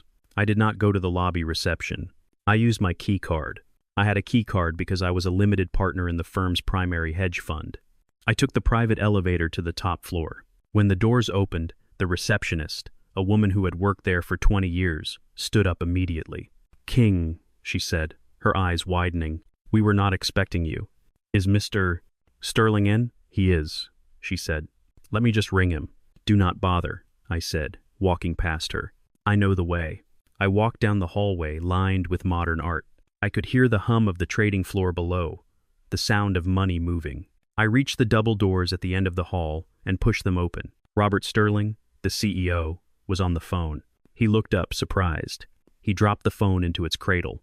"Gus," he exclaimed, coming around his desk with his hand extended. "To what do I owe the pleasure? We haven't played a round in months. How is the hip?" I shook his hand. My grip was firm. "The hip is fine, Bob," I said, "but we are not here to talk about golf. I am here to make a withdrawal." Robert laughed nervously. "A withdrawal? You mean a distribution? We can certainly arrange that. How much are we talking?" I sat down in one of the leather chairs facing his desk. I rested my hands on the silver handle of my cane. "All of it," I said. Robert's smile froze. He blinked. "All of it? Gus, you have $5 million in the Alpha Fund? That is our liquidity anchor. You can't just pull $5 million on a Monday morning. There are penalties. There are lockup periods." I waved my hand dismissively. I don't care about the penalties, Bob. Keep them. I want the principal out today. Wire it to my main account at Chase. Robert sat down slowly. He looked pale. Losing $5 million would not bankrupt the firm, but it would trigger a panic. It would ruin his quarter. It would make the board ask very uncomfortable questions. Why? Robert asked, his voice dropping to a whisper. Is it the market? Do you know something I don't? It is not the market, I said. It is a personnel issue. Personnel? Robert frowned. I leaned forward. I cannot, in good conscience, keep my money in a firm that employs a man who is actively trying to defraud me. A man who refers to me, his father-in-law and the source of his lifestyle, as a stupid old black man who needs to be put down like a dog. Robert's jaw dropped. Who? He demanded. Who said that? Hunter Vance, I said. Your junior analyst. Robert looked like he was going to be sick. Hunter? But he is family. He is married to your stepdaughter. Stepdaughter, I corrected. And yes, he is family, which makes his betrayal all the more toxic. He is currently bragging to anyone who will listen that he has tricked me into signing over my power of attorney. He is telling people I am senile. He is telling people that he is about to take control of the King estate, and he is doing it while sitting at a desk that my investment helps pay for. I pulled out my phone. I played a short audio clip from the recording I had made the night before. It was Hunter's voice, clear and arrogant. The old monkey doesn't even know what day it is. Once we lock him up, I'm buying a Porsche. It is reparations for having to deal with his smell. I stopped the recording. The silence in the office was absolute. Robert's face was a mask of horror and fury. He was a businessman, yes, but he was also a man who prided himself on the culture of his firm, and he knew as well as I did that keeping a liability like Hunter on the payroll after an accusation like this was professional suicide. I cannot have my capital managed by a racist grifter, Bob, I said softly. It is a matter of principle. Robert stood up. He buttoned his jacket. His face was hard. You don't have to withdraw your money, Gus, he said. I raised an eyebrow. Oh, give me 5 minutes, Robert said. He walked to his door and threw it open. All staff to the trading floor, he bellowed. I stood up and followed him. We walked out onto the balcony that overlooked the main floor. Dozens of analysts and traders were looking up, confused. Among them, leaning against a cubicle wall with a coffee mug in his hand, was Hunter. He was laughing at something a colleague had said. He looked relaxed. He looked like he owned the place. When he saw me standing next to the CEO, his smile vanished. The coffee mug slipped from his fingers and shattered on the floor. Hunter Vance, Robert shouted. His voice echoed off the glass walls. Hunter flinched. He looked around, seeing every eye in the room turn to him. Yes, sir, Hunter stammered. Pack your things, Robert said. You are fired. Effective immediately. A gasp went through the room. Hunter's face turned bright red. What? Hunter asked, his voice cracking. Why? What did I do? Robert pointed a finger at him. A finger of judgment. You violated our code of conduct, Robert said. We have a zero-tolerance policy for racism, fraud, and elder abuse. You are a disgrace to this firm. Hunter looked up at me. His eyes were wide with panic. He saw me standing there, impassive, untouchable. He realized in that moment that the game was not only over, but that he had lost everything. Gus, Hunter shouted, trying to appeal to the crowd. This is a misunderstanding. He is lying. He is senile. He doesn't know what he is doing. I did not speak. I did not have to. Robert spoke for me. Security, Robert yelled. Escort Mr. Vance from the building. If he resists, call the police. 2 large security guards in black uniforms materialized from the lobby. They marched toward Hunter. Hunter tried to back away. You can't do this, Hunter screamed. I have rights. I'm going to be rich. I have a power of attorney. I own this old man. One of the guards grabbed Hunter's arm. Hunter swung at him. A wild, desperate flail. The guard didn't even blink. He swept Hunter's legs out from under him and pinned him to the carpet. Hunter howled. Get him out of here, Robert said. Disgust dripping from his voice. Drag him out if you have to. And they did. They hauled him up by his armpits, his feet dragging on the floor, his expensive suit bunched up around his shoulders. He was kicking and screaming, spewing profanities, crying like a baby. I watched from the balcony. I looked down at him as he was dragged past his colleagues, past the people he had tried to impress, past the life he thought he deserved. He looked up at me one last time before they shoved him through the revolving doors. His eyes were filled with hate, yes, but also with a dawning, terrifying realization. He had underestimated the truck driver. The doors spun, and he was gone, dumped onto the sidewalk. Robert turned to me. He looked shaken. "I apologize, Gus," he said. "I had no idea." "I know, Bob," I said. I patted his shoulder. "The money stays. But do me a favor. Make sure his severance package is 0. I walked back to the elevator. I descended to the lobby. I walked out the front doors. Hunter was there on the pavement. He was on his knees, trying to gather the contents of his pockets that had spilled out. His phone, his wallet, and the crumpled water-stained document he had forced me to sign. He looked up as I approached. He scrambled back, crab-walking on the concrete. "You ruined me," he whispered. I stopped. I leaned on my cane. "I didn't ruin you, Hunter," I said. "I just exposed you. There is a difference." I nodded to Thomas, who brought the rolls around. "By the way," I said as I opened the car door, "I hope you read that document you signed last night.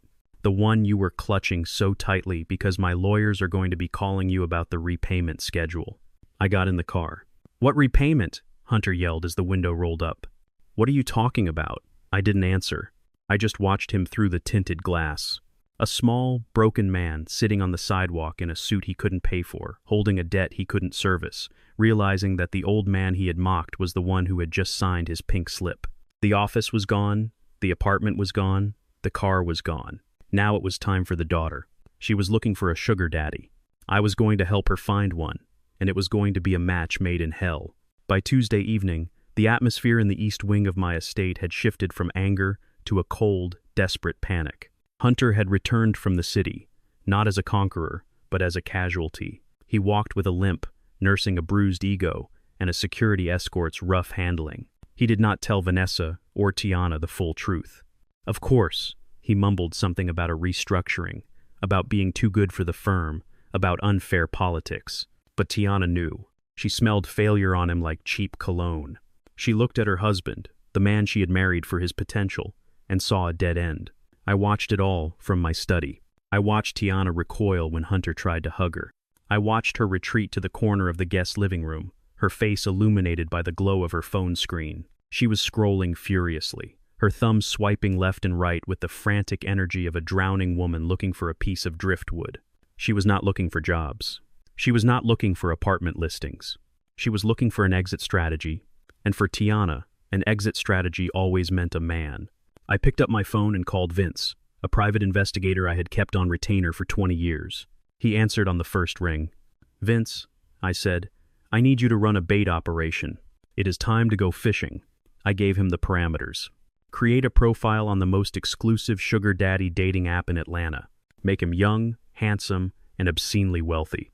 Make him everything Hunter pretended to be, but wasn't. Call him Julian.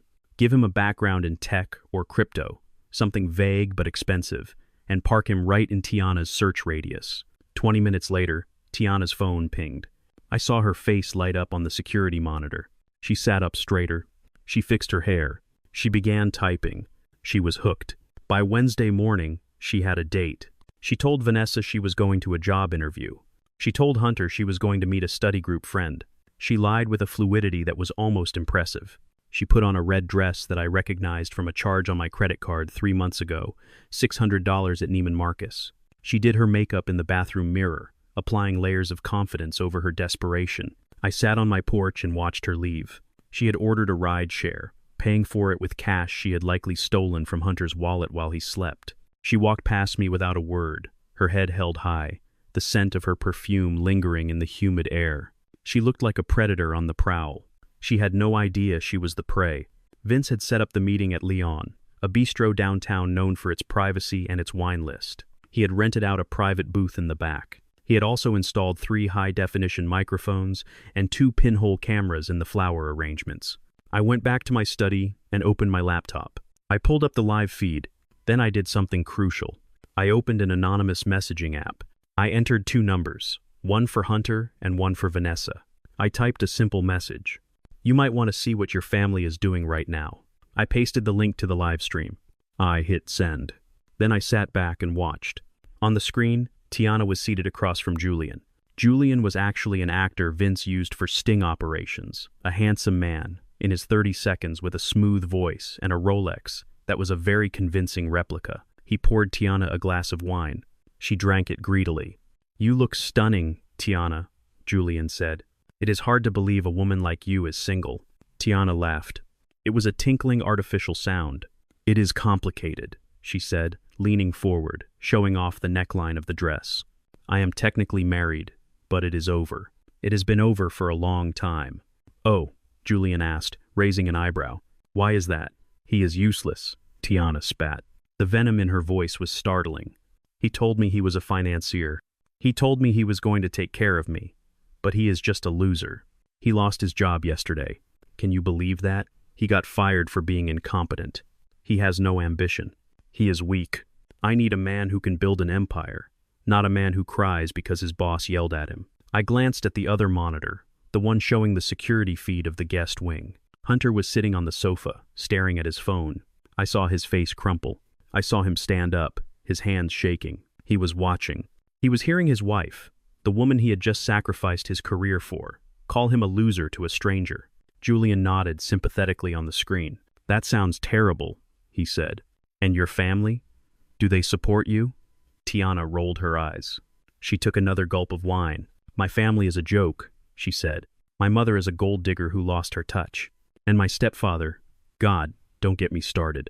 What about him? Julian asked. He is this ancient, senile old man, Tiana said, her voice dripping with disgust. He is disgusting. He walks around with this cane, drooling, forgetting where he is. He thinks he is some big shot because he used to drive trucks, but he is just a wallet with a pulse. I watched Vanessa on the security feed. She was in the guest bedroom. She was holding her phone, her hand over her mouth. She was watching her daughter destroy the narrative they had built together. She was watching Tiana burn the bridge while standing on it. He is dying anyway, Tiana continued, waving her hand dismissively. He has to be. Nobody lives that long with that much hate inside them. We are just waiting for him to kick the bucket so we can get the money. But honestly, I don't know if I can wait. I deserve better. I deserve to be spoiled now. I am in my prime. I shouldn't be playing nursemaid to a walking corpse and a broke husband. She reached across the table and touched Julian's hand. That is why I am here, she purred. I am looking for an upgrade. I am looking for someone who can give me the life I was meant for. Someone like you. Julian smiled. He pulled his hand back slowly. An upgrade, he repeated. Interesting. Choice of words. Yes, Tiana said, mistaking his withdrawal for playing hard to get. I can be very appreciative. I just need you to get me out of that house. Get me away from those losers. I looked at Hunter on the security feed. He wasn't crying anymore. He was shaking with rage. He threw his phone against the wall. It shattered. He started pacing the room, running his hands through his hair, screaming at the empty air. He had given up everything for her. He had committed fraud for her. He had humiliated himself for her, and she was selling him out for a glass of wine and a fake Rolex. Back at the restaurant, Julian checked his watch. You know, Tiana, he said, you are a very honest woman. That is rare. Thank you, she said, beaming. But I think there is someone who appreciates your honesty even more than I do, Julian said. He pulled out his own phone.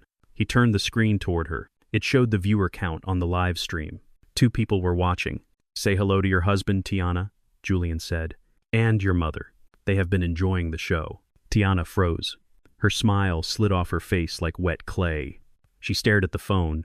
She looked at Julian. What? She whispered. Who are you? I am just a guy doing a job, Julian said. He stood up. He threw a $20 bill on the table.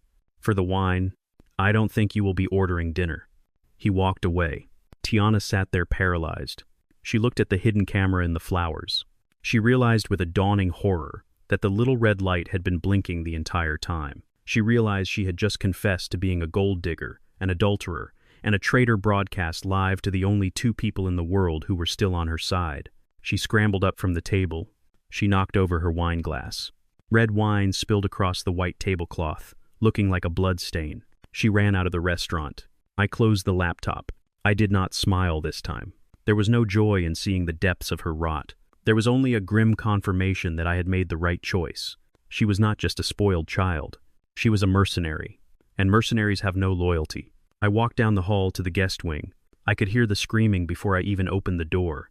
It was the sound of a civil war. Hunter was throwing Tiana's clothes into the hallway. Shoes, dresses, bags. He was hurling them with a violence that spoke of a man who had nothing left to lose. "You are a snake," he was screaming. "A useless, parasitic snake. I lost my job for you. I signed that debt for you, and you call me a loser." Vanessa was trying to stop him, grabbing his arm, but he shoved her away. "Get off me!" he yelled at her. "You are just like her. You raised her to be this way. You used me, too." The front door opened. Tiana burst in breathless. Her mascara smeared. She saw the pile of clothes in the hall. She saw Hunter's face. "Baby, wait," she cried. "It was a setup. He tricked me. I didn't mean it. I was just saying what he wanted to hear to get money for us." "Liar," Hunter roared. He picked up a lamp and threw it. It smashed against the wall next to Tiana's head. She screamed and ducked. I stood in the doorway, leaning on my cane. They didn't even see me at first. They were too busy tearing each other apart. It was like watching rats in a bucket when the water starts to rise. They turn on each other instantly. "Enough," I said. My voice was not loud, but it cut through the noise. They all froze. They turned to look at me. Hunter was panting, his chest heaving. Tiana was sobbing on the floor. Vanessa was pale, pressing her hand to her chest. "This is my house," I said, "and I do not tolerate violence or trash in my hallway." I looked at Hunter. "You have a lot of energy for a man who is unemployed and $500,000 in debt," I said. "Perhaps you should save it. You are going to need it where you are going." "Where am I going?" Hunter spat. "To hell. I am already there." "Not yet," I said. "But you are close." I pointed to the door. "The police are on their way," I said. "I called them 5 minutes ago. Not for the domestic disturbance, although that is certainly cause enough, but because I found something in your room while you were out. Hunter, or rather, the maid did, when she was cleaning." Hunter's eyes widened. "What?" he whispered. I did not answer. I just listened. In the distance, the wail of sirens began to rise, cutting through the humid afternoon air.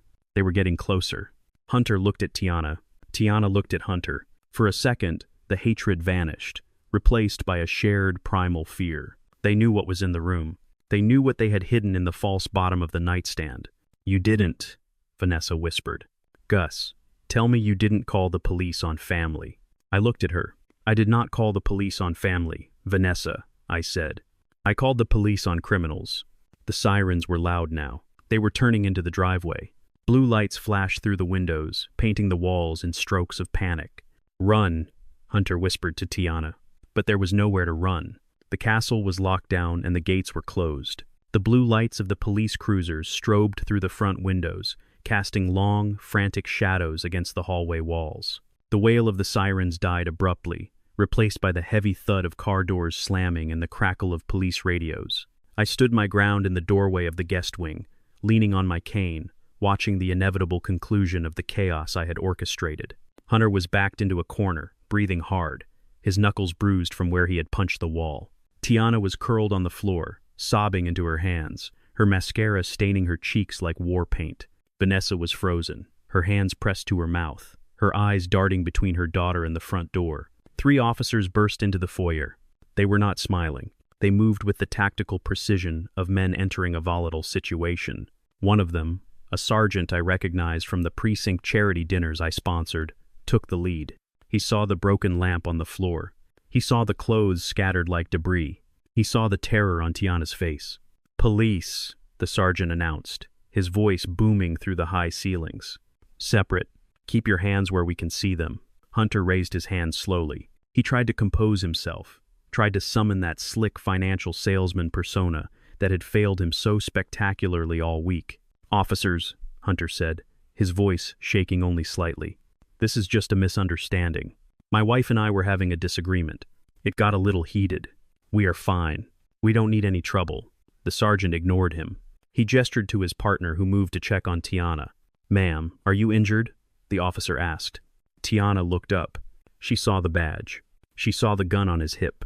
And for the first time in her life, she realized that her tears wouldn't fix the problem. She pointed a trembling finger at Hunter. "He threw a lamp at me," she screamed. "He is crazy. He lost his job, and he is taking it out on me. I want him out of here. Arrest him." Hunter's eyes bulged.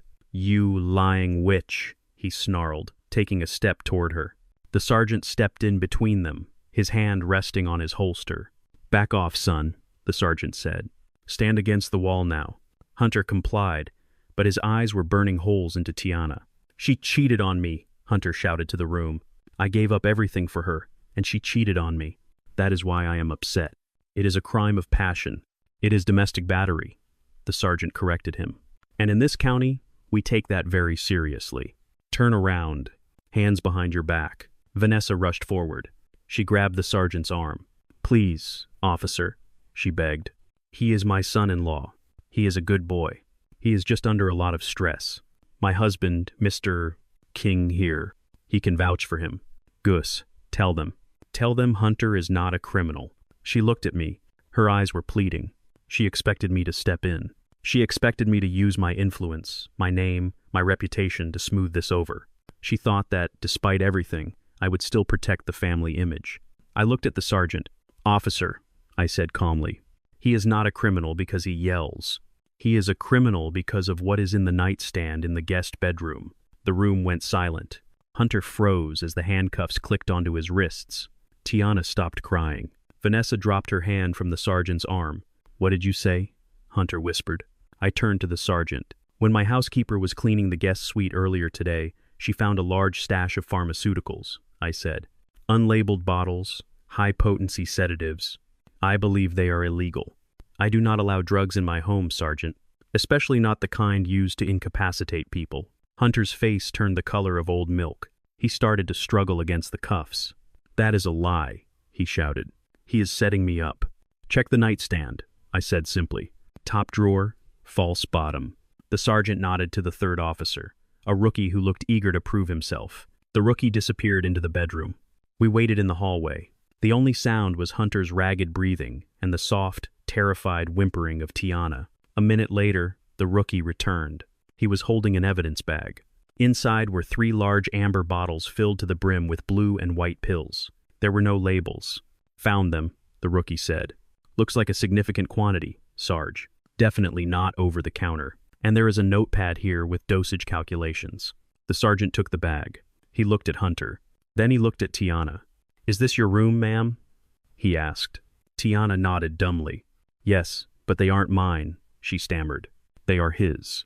He brought them." "They are in your room," the sergeant said, "in a shared space. That makes it constructive possession. And given the quantity, we aren't talking about personal use. We are talking about intent to distribute or worse." He pulled out his radio. "Dispatch, we have 2 in custody. Domestic disturbance upgraded to felony possession of controlled substances. Send a transport van." Tiana screamed. It was a high, piercing sound that shattered the last remnants of dignity in the house. "No, you can't arrest me. I didn't do anything. I am the victim. Do something, Gus. Tell them." The officer pulled Tiana to her feet. He spun her around. The handcuffs clicked shut. The sound was final, metallic, cold. "You have the right to remain silent," the officer recited. Tiana was thrashing, kicking out with her legs. "I am Tiana King," she yelled. "My stepfather owns this town. You will lose your badges." I watched them. I watched the girl who had called me a wallet. I watched the boy who had called me a monkey. They were being dragged out of my house, not as royalty, but as common criminals. They were entering a system that did not care about their designer clothes or their degrees. Vanessa watched them too. She stood there paralyzed, her mouth opening and closing like a fish on a dock. She watched her daughter being led away, weeping and begging. She watched her son-in-law being shoved toward the door, his head hung low in defeat. Then she snapped. The reality of the situation hit her. Her family was being dismantled. Her legacy was being carted off in the back of a police van. She turned to me. Her face was a mask of pure desperation. She grabbed the lapels of my jacket. She shook me, or tried to. I was a rock. She was water. "Gus, you have to stop this," she shrieked. "They are taking them to jail. Do you understand? Jail? Tiana cannot go to jail. She is fragile. She will not survive. You have to fix this. Call the judge. You know Judge Miller. Call the mayor. Pay them off. Do whatever you do. Just get them out of those handcuffs." I gently removed her hands from my jacket. I brushed the fabric where she had touched me. "I cannot interfere with a police investigation, Vanessa," I said. "That would be obstruction of justice, and I am a law-abiding citizen." She fell to her knees. She actually fell to her knees on the marble floor, grabbing my hand, kissing my knuckles. It was a pathetic display, a performance of grief meant to manipulate the one man she thought she still controlled. "Please, Gus," she sobbed. "I'm begging you. I will do anything. I will sign anything. Just bail them out. Pay the bail. Get them a lawyer. They have no money. You took it all. You are the only one who can save them. Please, for me, for your wife." I looked down at her. I looked at the tears streaming down her face. I wondered if she had cried like this when she was plotting to lock me away in a nursing home. I wondered if she had cried when she watched me drink that poisoned tea. "Bail?" I asked. "Yes," she cried, looking up with a glimmer of hope. "Just pay the bail. It will be set in the morning. It might be 50,000, maybe 100,000. That is pocket change for you, Gus. You keep that much in your safe. Just write the check." I pulled my hand away. I took a step back. "I am afraid that is impossible, Vanessa," I said. "Why?" she screamed. "Why is it impossible? You have millions." I reached into my pocket. I pulled out my phone. I opened my banking app. I tapped on a transaction that had cleared just 30 minutes ago while they were busy destroying each other. I held the screen down so she could see it. It was a receipt, a wire transfer confirmation. Amount $3,500,000. Recipient Oceanic Yachts International. Memo payment in full. The Sovereign Lady. Vanessa stared at the screen, her eyes crossing as she tried to make sense of the numbers. "What is this?" she whispered. "I bought a boat," I said. "A yacht, to be precise. It is a beautiful vessel, 80 feet, teak decks, state-of-the-art navigation. I have always wanted to sail the Mediterranean. I decided today was the day to treat myself since I am single now, effectively." Vanessa looked up at me. Her face was gray. "You spent $3 million on a boat today?" "I did," I said. "And I moved the rest of my liquid cash into a series of irrevocable charitable trusts this afternoon. The paperwork is already filed. My personal accounts are currently quite lean. I don't have $50,000 for bail, Vanessa. I don't even have 5,000. I am cash poor, asset rich perhaps, but the assets are all tied up in things that benefit people who actually deserve it." She stared at me. The hope died in her eyes.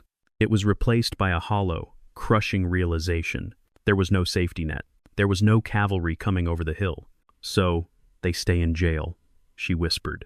I looked toward the door where the flashing blue lights were fading into the distance.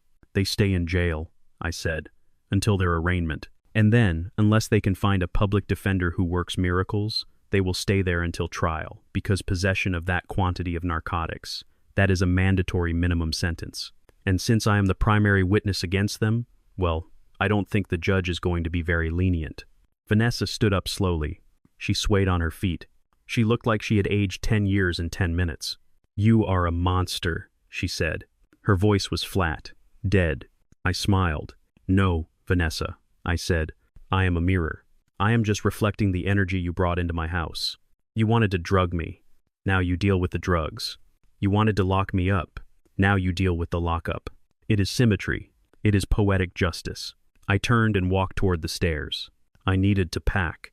I had a flight to catch in the morning to inspect my new purchase. "Where are you going?" she asked to my back. "To bed," I said. "I have a big day tomorrow. And you should probably get some rest too, Vanessa. The bus to the county jail leaves early from downtown. And since I canceled your Uber account, it is a long walk to the station." I climbed the stairs. I did not look back. I heard her collapse onto the bench in the foyer, wailing into the empty, echoing house. It was a sad sound, but it was not my sound. My sound was the hum of a yacht engine waiting for me in a harbor far, far away from here. The children were gone. The house was mine again. And Vanessa, she was about to find out that being the queen of an empty castle is a very lonely job, especially when the king has taken the treasury and left the building. The morning sun filtered through the silk drapes of the master bedroom, illuminating dust motes dancing in the silent, empty air. The house felt cavernous without the noise of deceit filling its halls. I stood by the window, sipping my black coffee, watching the driveway. I was waiting for Vanessa to make her move. I knew she would not stay home and weep. Vanessa was a survivor, a cockroach in couture who would scurry for the nearest crack in the floorboards the moment the lights came on. She needed money.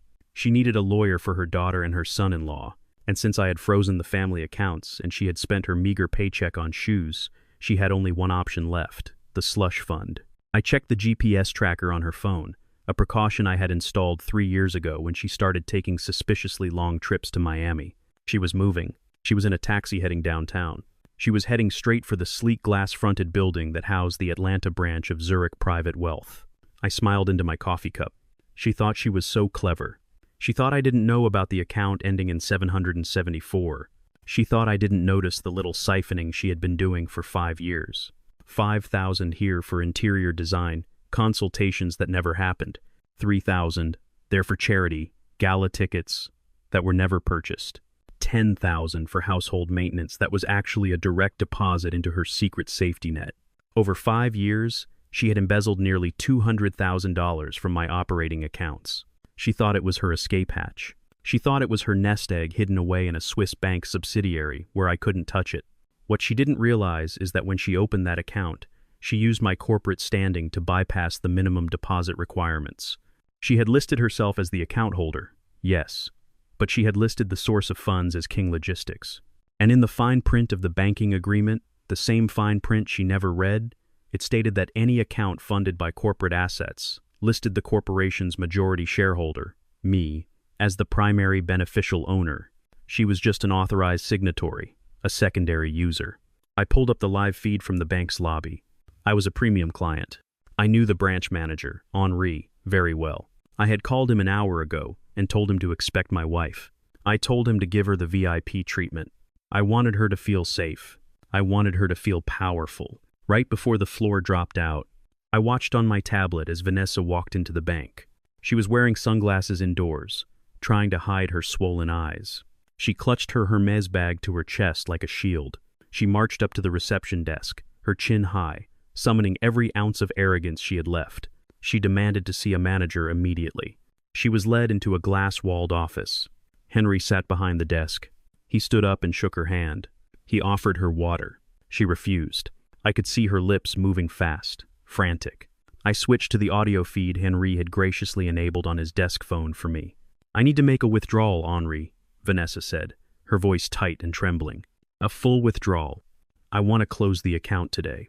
I need a cashier's check." Henri nodded slowly. He typed something into his computer. He frowned. He typed again. "King," he said, his French accent thick and professional. "I am looking at the account ending in 774. The one labeled Vanessa Personal." "Yes, that is the one," she snapped. "Just give me the money. I am in a hurry." Henri turned the monitor slightly so she couldn't see it yet. He clasped his hands on the desk. "I am afraid that is impossible, madam," he said. Vanessa froze. Her knuckles turned white on the straps of her bag. "Impossible," she whispered. "What do you mean impossible? Is the system down?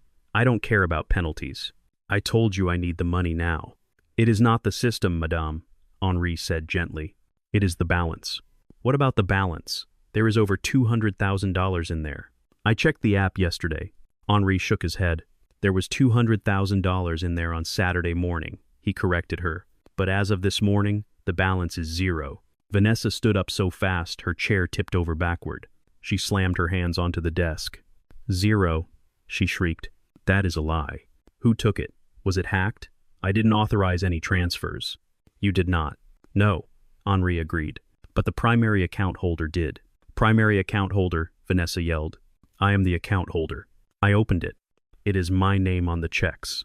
"You are the authorized signatory, madame," Henri said, his voice remaining calm in the face of her hysteria. "But the account is linked to King Logistics. Augustus King is the beneficial owner. And Mr. King executed a wire transfer late Saturday night, shortly after midnight." Vanessa's face went gray. She looked like she had been shot. She slumped against the desk, her legs giving out. "Gus," she wheezed. "Gus took the money." "He did not take it exactly," Henri said. "He transferred it." "Where?" she begged. "Where did he send it? Maybe I can get it back." "It is a mistake. He is confused. He is old."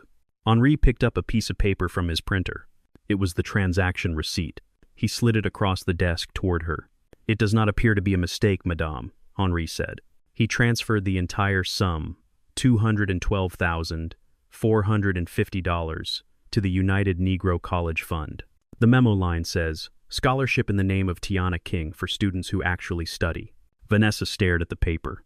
Her eyes bulged, her mouth opened and closed, but no sound came out.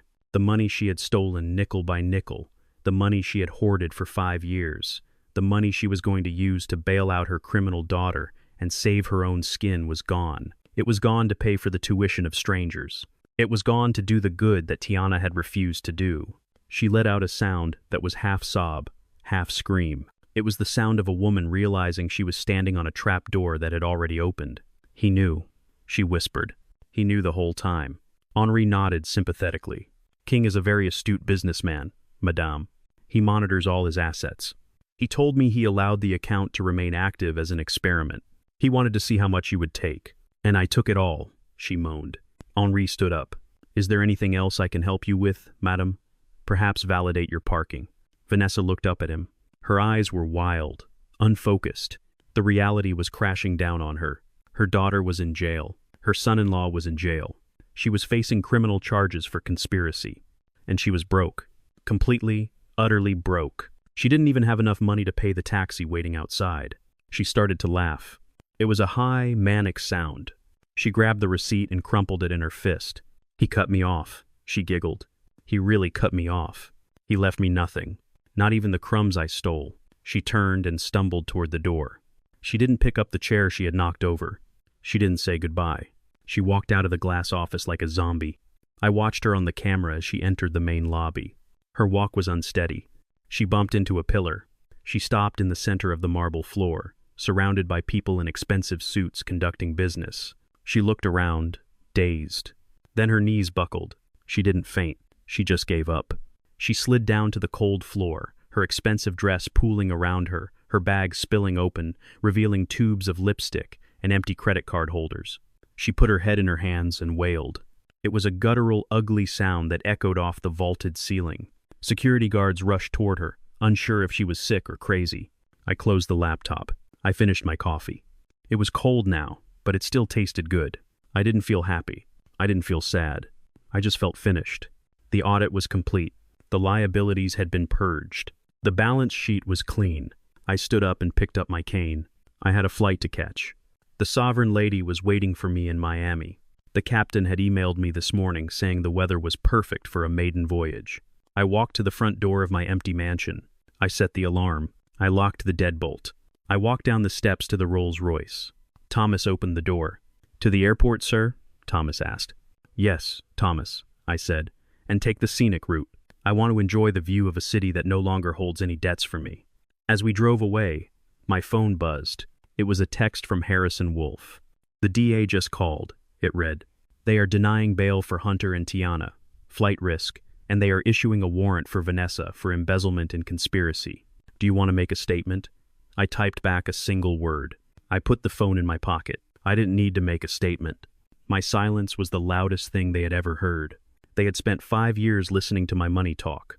Now they were going to have to listen to the sound of their own consequences. And that was a conversation I didn't need to be present for. The courtroom smelled of lemon polish and old lies. It had been 30 days since I boarded my yacht in Miami. 30 days of silence and sea air. But I had flown back for this. I had flown back to watch the final act of the play Vanessa had written for herself. She sat at the plaintiff's table, dressed in a modest gray suit I had never seen before. She wore no jewelry. Her hair was pulled back in a severe bun. She looked like a grieving widow, which was exactly the look her high-priced lawyer had told her to affect. She was grieving the death of her bank account. I sat on the other side, flanked by Harrison Wolf. I wore a navy suit perfectly tailored. I did not look at her. I looked at the judge, a woman named Honorable Judge Sterling, who had a reputation for suffering no fools. Vanessa's lawyer stood up. His name was Arthur Pye. He was known as the Barracuda of Buckhead. He charged $1,000 an hour, which I assumed Vanessa was paying with a promise of future settlement money because I knew for a fact she didn't have a dime. "Your Honor," P. began, his voice booming, "we are here today to rectify a gross injustice. My client, Vanessa King, has been the victim of systematic financial and emotional abuse. For 5 years, she served as the backbone of the King Empire. She managed the household. She advised Mr. King on business matters. She sacrificed her own career to support him. And how was she repaid? With infidelity, with cruelty, with a sudden vindictive lockout that left her destitute." I raised an eyebrow. Infidelity? That was a new one. Pai continued pacing in front of the bench. We have evidence, Your Honor, that Mr. King was funneling millions of dollars into offshore accounts and purchasing luxury assets like a $3 million yacht while denying his wife basic necessities. We believe these funds were used to support a secret lifestyle. Furthermore, the prenuptial agreement she signed was executed under duress. She was coerced. Therefore, we are asking that the prenup be voided.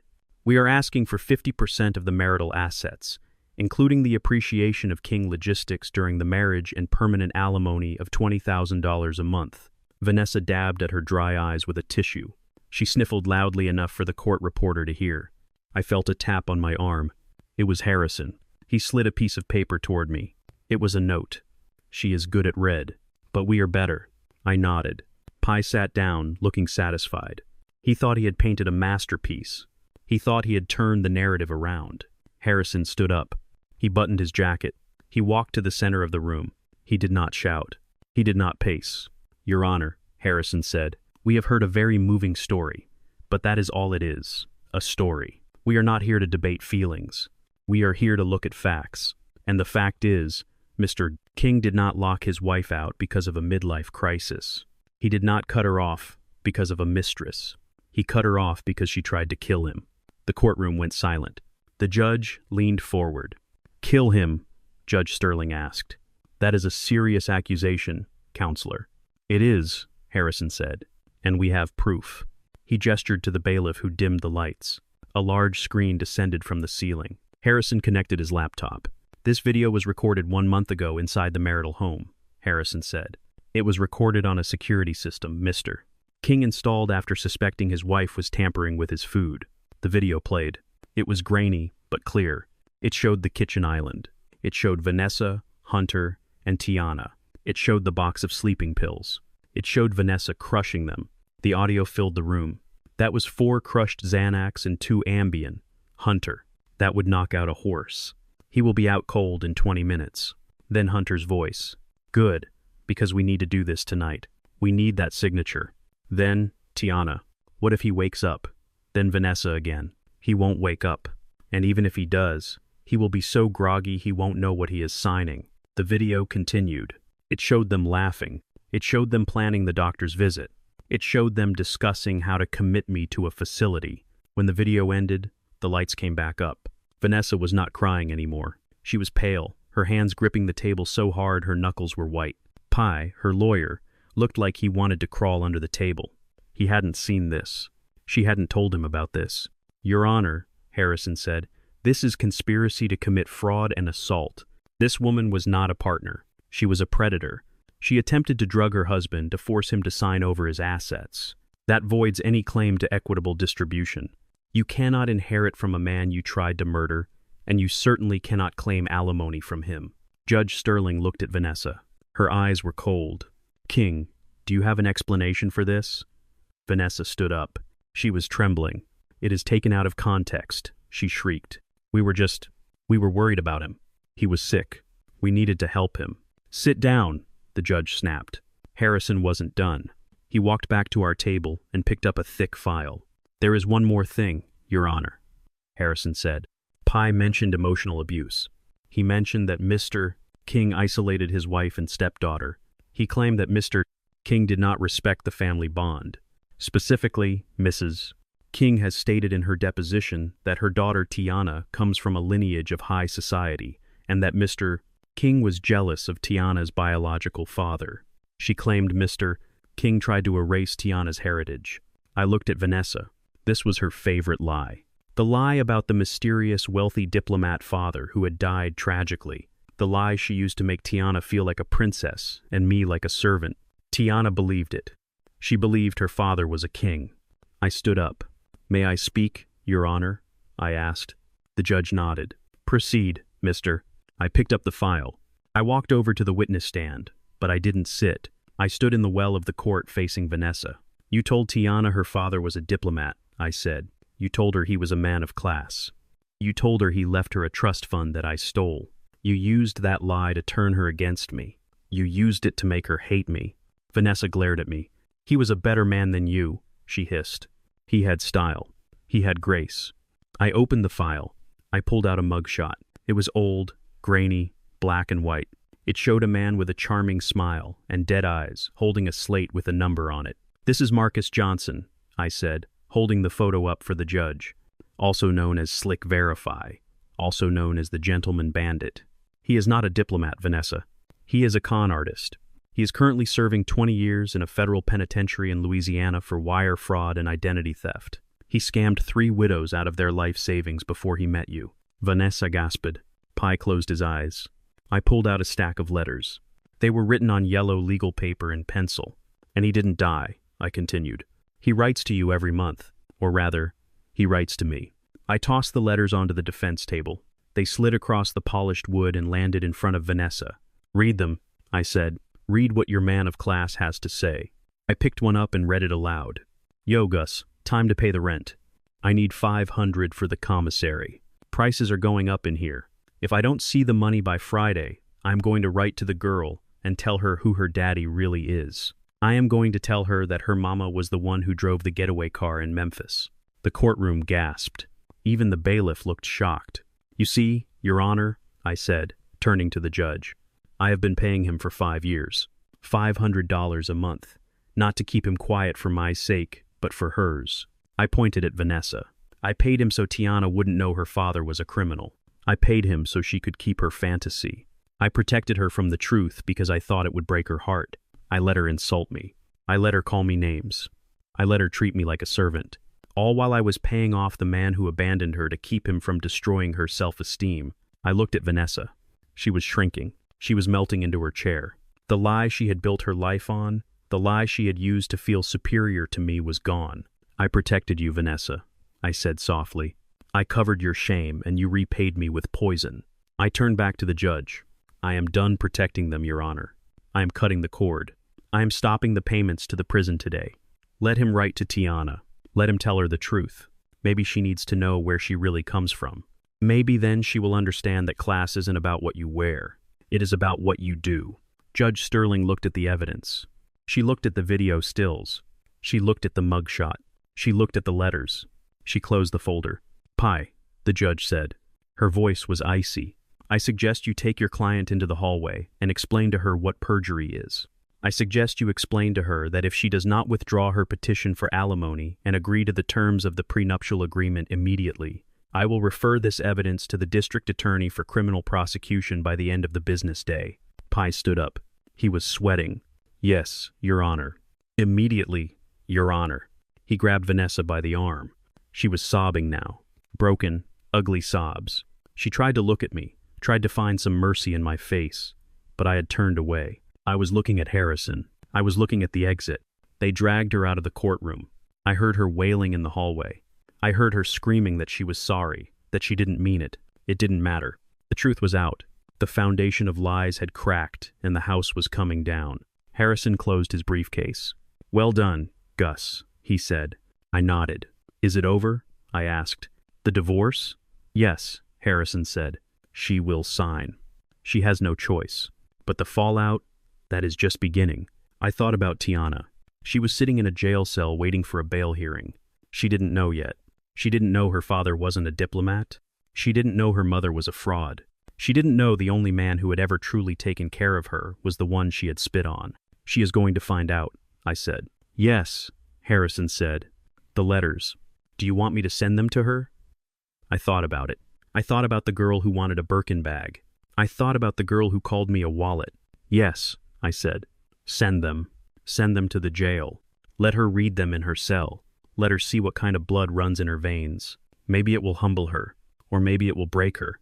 Either way, it is not my problem anymore." I walked out of the courtroom. The air in the hallway was cooler, cleaner. I walked past the conference room where Pi was yelling at Vanessa. I didn't stop. I walked to the elevator. I had one more stop to make, one more loose end to tie up, and then I was going back to the sea. The air outside the county bail bonds office tasted like diesel fumes and desperation. It was a gray Tuesday afternoon, the kind of day where the sun refuses to shine as if it is embarrassed by what is happening down below. I pulled the Rolls-Royce up to the curb, but I did not tell Thomas to open the door. I wanted to look at her first. I wanted to see what 3 days in a holding cell does to a woman who thinks the world owes her a living. Tiana was sitting on a concrete bench. She was wearing the same red dress she had worn to the date with the fake sugar daddy, but it was no longer glamorous.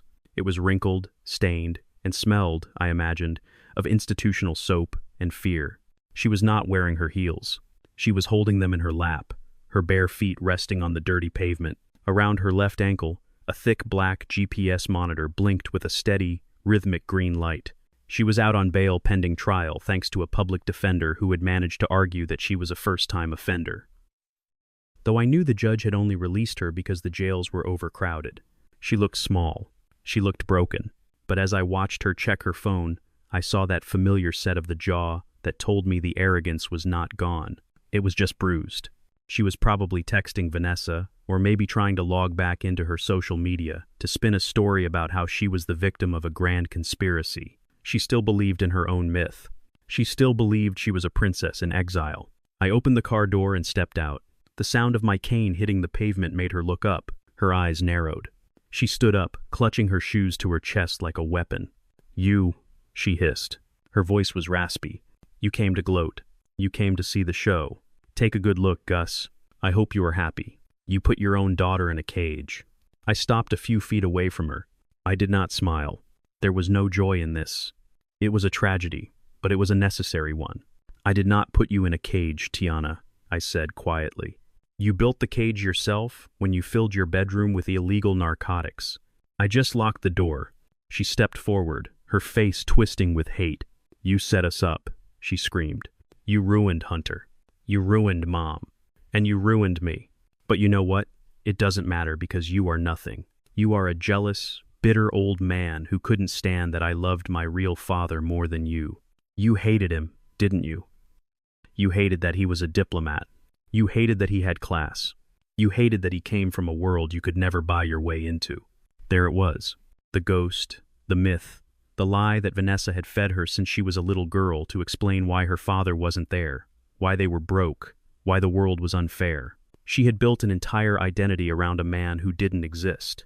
She believed she was royalty because she believed he was a king. I reached into the inside pocket of my jacket. I felt the thick envelope there. It was heavy. It felt like carrying a brick. "Tiana," I said, "we need to talk about your father." "Do not talk about him," she yelled. "He would have killed you for this. If he hadn't died in that plane crash, he would be here right now, and he would destroy you. He loved me. He left me a fortune. Mom told me. You stole it. That is how you got rich, isn't it? You stole my inheritance." I pulled the envelope out. I held it in my hand. It was worn, battered. It contained 15 years of correspondence. 15 years of blackmail. "He didn't die in a plane crash, Tiana," I said. She froze. She looked at the envelope. "What?" she whispered. "He is not a diplomat," I continued. "He never was. His name is Marcus Johnson. He is a con man.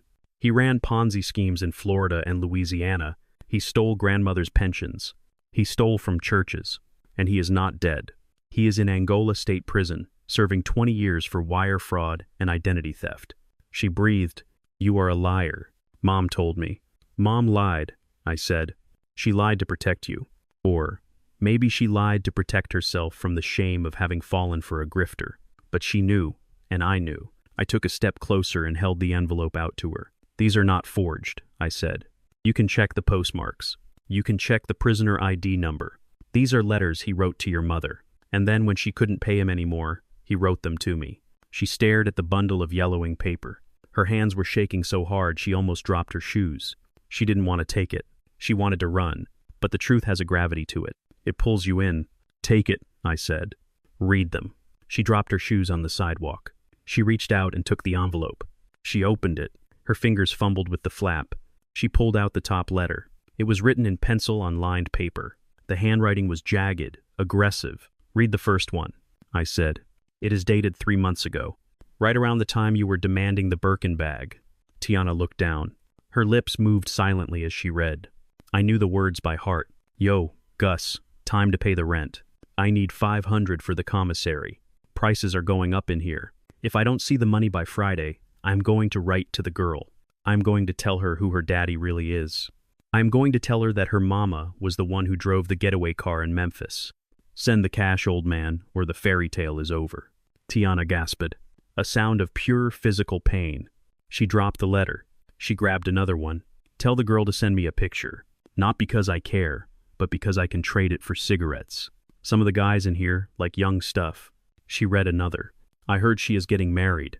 Does the husband have money? Maybe he can take over the payments. I'm tired of dealing with you, Gus. You are too cheap. She read another and another. There were dozens of them. Not a single one asked how she was doing. Not a single one asked if she was happy. Not a single one mentioned love or pride or missing her. They were all about money. They were transactional. They were cold. They were the writings of a sociopath who saw his daughter not as a person but as leverage. Tiana fell to her knees on the sidewalk. She was surrounded by the yellow sheets of paper scattered like dead leaves. She picked one up and crumpled it against her chest. She began to keen. It wasn't crying. It was a high, thin sound of a soul shattering. The image of the diplomat in the suit vanished. The image of the tragic hero vanished. In their place was an inmate number. In their place was a man who wanted to trade her photograph for cigarettes. Why? She sobbed, looking up at me. Her face was streaked with dirt and tears. Why did you pay him? Why didn't you tell me? I looked down at her. I didn't feel anger anymore. I didn't even feel pity. I just felt tired. I paid him to keep him away from you, I said. I paid him $500 a month for 5 years so you could keep your dream. I wanted you to believe you came from love. I wanted you to have dignity. I thought if you believed your father was a good man, you would try to be a good woman. I leaned on my cane, looking at the wreckage of her identity. I let you insult me, Tiana. I let you call me names. I let you treat me like a servant, all while I was paying the ransom to keep your heart from breaking. She stared at me.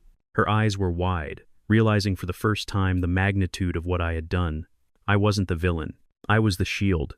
I was the wall standing between her and the abyss, and she had spent 5 years trying to tear the wall down. But you cut me off, she whispered. You put me in jail. Yes, I said, because the lie didn't work. The myth of the diplomat didn't make you noble. It made you entitled. It made you cruel. You thought you were better than everyone else because of a bloodline that didn't exist. You needed to hit the ground, Tiana. You needed to feel the concrete. You needed to know that class isn't about who your father is. It is about how you treat people. And your father, the one in prison, he treats people like objects. And that is exactly what you did to me. I reached into my pocket and pulled out a handkerchief. I dropped it onto her lap. Wipe your face, I said. She picked up the handkerchief. It was monogrammed silk, something I would have given her father if he had been the man she thought he was. What happens now? She asked. Her voice was small. She sounded like a child again. Now you grow up, I said. You face the charges, you get a job, you pay your own way, and you stop waiting for a man to save you. Because the man you thought would save you is a criminal, and the man who actually saved you is the one you threw away. I turned to leave. Gus, she called out. I stopped, but I didn't turn around. I am sorry, she said. It was faint, barely audible over the traffic. I nodded. I know, I said, but sorry doesn't pay the rent. I walked back to the car. Thomas opened the door. I slid into the cool leather interior. Through the window, I saw her still kneeling on the sidewalk, gathering the letters of a con man, pressing them to her chest as if they could still offer some kind of warmth. She finally knew who she was. She was the daughter of a thief and a fraud, but she was also a woman who had been given a clean slate, even if it was a harsh one. I had stripped away the lies. I had stripped away the money. All that was left was Tiana. What she built from the rubble was up to her. I had done my job. I had taught the lesson. Drive, Thomas, I said. The car pulled away, leaving her on the curb with the truth. It was a heavy burden, but it was the only thing I had left to give her. And unlike the money, the truth was something she couldn't spend. She had to live with it. 3 days after I watched Tiana crumble on the sidewalk outside the jail, I went back to where it all began. King Logistics, the trucking depot in South Atlanta that I had built from the dirt up. I had sold the majority stake years ago, but I kept an office on the second floor, a corner suite with glass walls that overlook the loading docks. I like to watch the trucks come in. I like to see the commerce of the city moving crates and pallets shifting like blood through veins. It reminded me of who I was before I became a wallet for ungrateful children. It reminded me that I was a man of iron and diesel, not just a signature on a check. It was 5:0 inches the afternoon. The yard was busy. Forklifts were beeping, air brakes were hissing, and men in high-visibility vests were shouting over the roar of engines. I was sitting at my desk, signing the final paperwork to transfer the deed of the Buckhead apartment complex to a property management firm. I was washing my hands of it. I wanted no physical reminders of the life I had subsidized for Hunter and Tiana. My secretary, a woman named Betty, who had been with me since the 80 seconds, buzzed my intercom. Her voice was trembling. "King," she whispered, "there is a man here. He has a gun." Before I could answer, the door to my office exploded inward. It was Hunter. But it was not the Hunter I knew. The Hunter I knew wore tailored suits and smelled of sandalwood. This creature, standing in my doorway, was a ruin. He was wearing the same clothes he had been arrested in now, stained with sweat and dirt. He was unshaven, his eyes wild and bloodshot, vibrating with a manic chemical energy. He looked like a man who had not slept in 72 hours. He looked like a man who had stared into the abyss and decided to jump. In his right hand, shaking violently, was a silver pistol. It looked like a Saturday night special. Something bought in an alley, not a gun shop. He waved it around the room, pointing it at the empty chairs, at the window, and finally at me. "You think you won?" he screamed. His voice cracked high and hysterical. "You think you can just throw me away like trash? I am Hunter Vance. I have a master's degree. I am the future. You are just the past." I did not stand up. I did not raise my hands. I placed my pen down on the desk, aligning it perfectly with the edge of the paper. I folded my hands on the mahogany surface. I looked at him over the rim of my glasses. I felt a strange, cold calm settle over me. It was a feeling I had not felt since 1,968 inches of rice paddy in the Mekong Delta. The world slowed down. The noise of the depot faded. There was only the threat and the calculation of how to neutralize it. Hunter kicked the door shut behind him. He marched toward the desk, the gun bobbing up and down. "Get up," he ordered. "Get up, old man. We are leaving." I looked at him. "Where are we going, Hunter?" I asked. My voice was steady, bored, even. "To the bank," he spat. "You are going to wire the money back. All of it. The $5 million you took from the firm. The money you stole from Vanessa. You are going to put it in an account I control. And then you are going to sign a confession saying you framed us, saying you planted the drugs." I see-hid. I shook my head slowly. "There is no money, Hunter," I said. "I told Vanessa. It is in trust. It is gone. And even if I could access it, do you really think a wire transfer happens instantly? Do you think the bank is just going to hand you cash because you are waving a pistol? You truly know nothing about finance, do you?" "Shut up," he shrieked. He slammed the gun onto the desk, the barrel inches from my hand. "Don't you lecture me, you stupid arrogant." He used a word then, a word I had heard many times in my life, a word that used to be shouted at me from passing cars when I was a young man walking home from work, a word that was painted on the door of my first truck. It was a hateful, ugly word, a racial slur that carried centuries of violence behind it.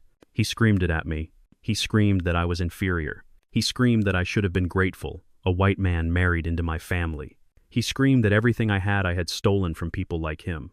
The veneer of the polite Southern gentleman was gone. The mask of the loving son-in-law was gone. This was the real Hunter. This was the rot that had been festering beneath the surface for 5 years. He didn't just hate me because I cut him off. He hated me because I was a black man who had more power than him. He hated me because he had to beg me for scraps. I watched him rant. I watched the spittle fly from his lips. I watched the veins bulge in his neck. When he finally paused for breath, aiming the gun at my chest, I spoke. "Are you finished?" I asked. "No," he yelled. "Get up. I am kidnapping you, Gus. Do you understand? I am taking you as collateral." I stayed seated. I leaned back in my chair. "I am 72 years old, Hunter," I said. "I have bad knees. I have a bad hip. I don't walk fast, and I certainly don't walk anywhere at gunpoint. So, if you want to shoot me, go ahead. Do it right here. Save us both the trip." He froze. He hadn't expected that. He expected begging. He expected fear. He didn't know how to handle a man who wasn't afraid to die. "I will kill you," he threatened. But his voice wavered. I chuckled. It was a dark, dry sound.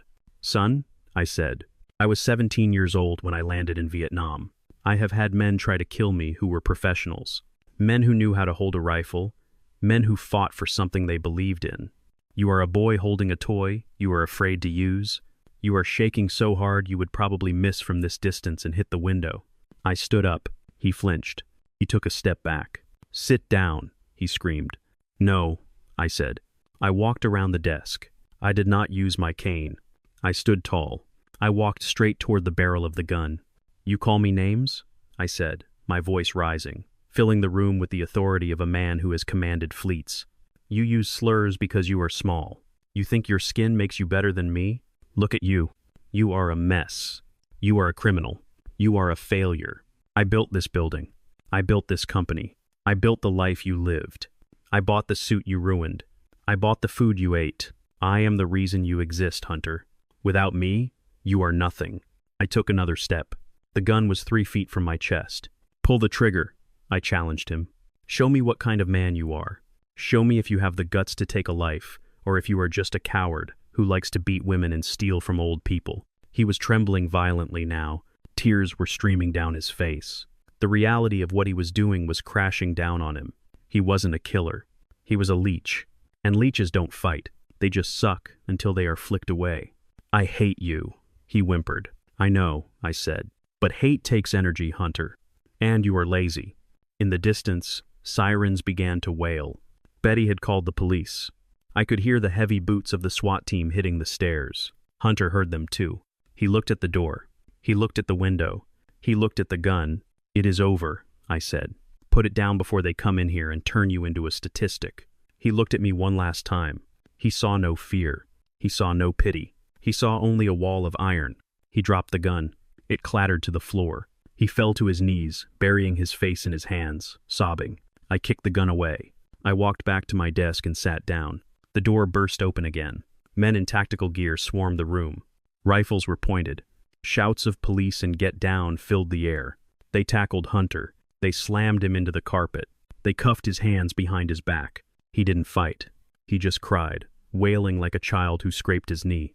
A captain entered the room. He saw me sitting calmly at my desk. King, are you all right? The captain asked. I am fine, Captain, I said.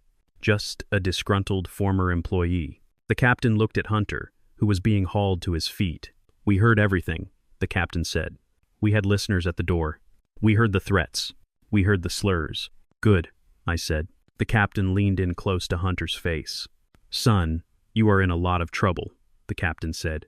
Attempted kidnapping, assault with a deadly weapon, and because of the language you used and the fact that you targeted this man specifically, we are adding federal hate crime charges. You are looking at 30 years minimum. Hunter looked at me. His eyes were pleading now. Gus, please, he begged. Tell them I wasn't going to do it. I was just crazy. You were crazy when you thought you could break me, I said. Now you are just a prisoner. They dragged him out. I watched him go. I watched the last remnant of the parasitic infection that had plagued my life being scrubbed away. I looked around my office. It was quiet again. The sun was setting, casting long orange shadows across the floor. I picked up my pen. I looked at the document I had been signing before the interruption. It was the deed transfer. I signed my name, Augustus King. The letters were bold and steady. My hand did not shake.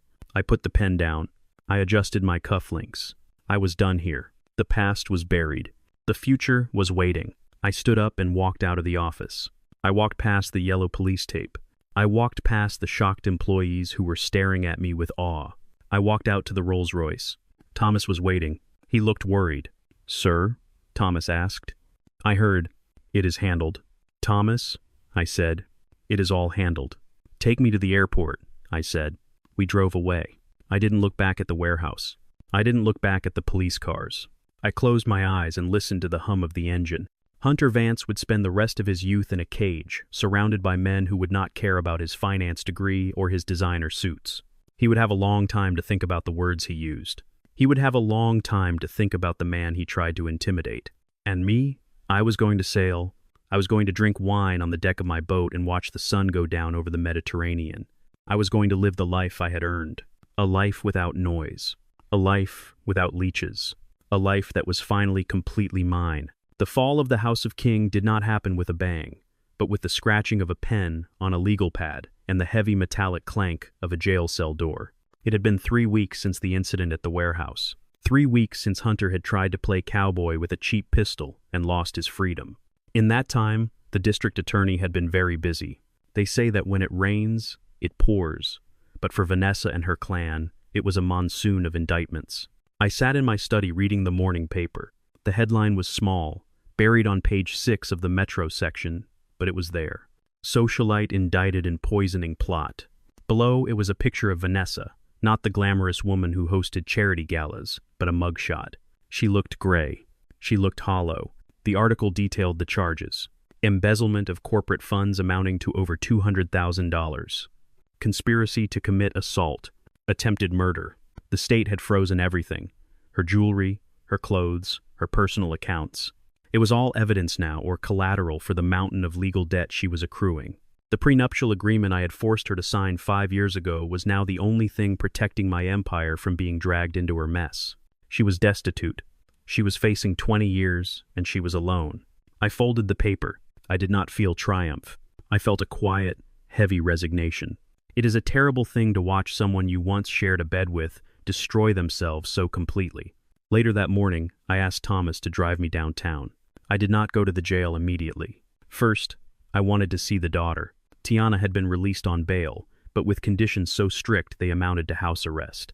However, she had debts to pay.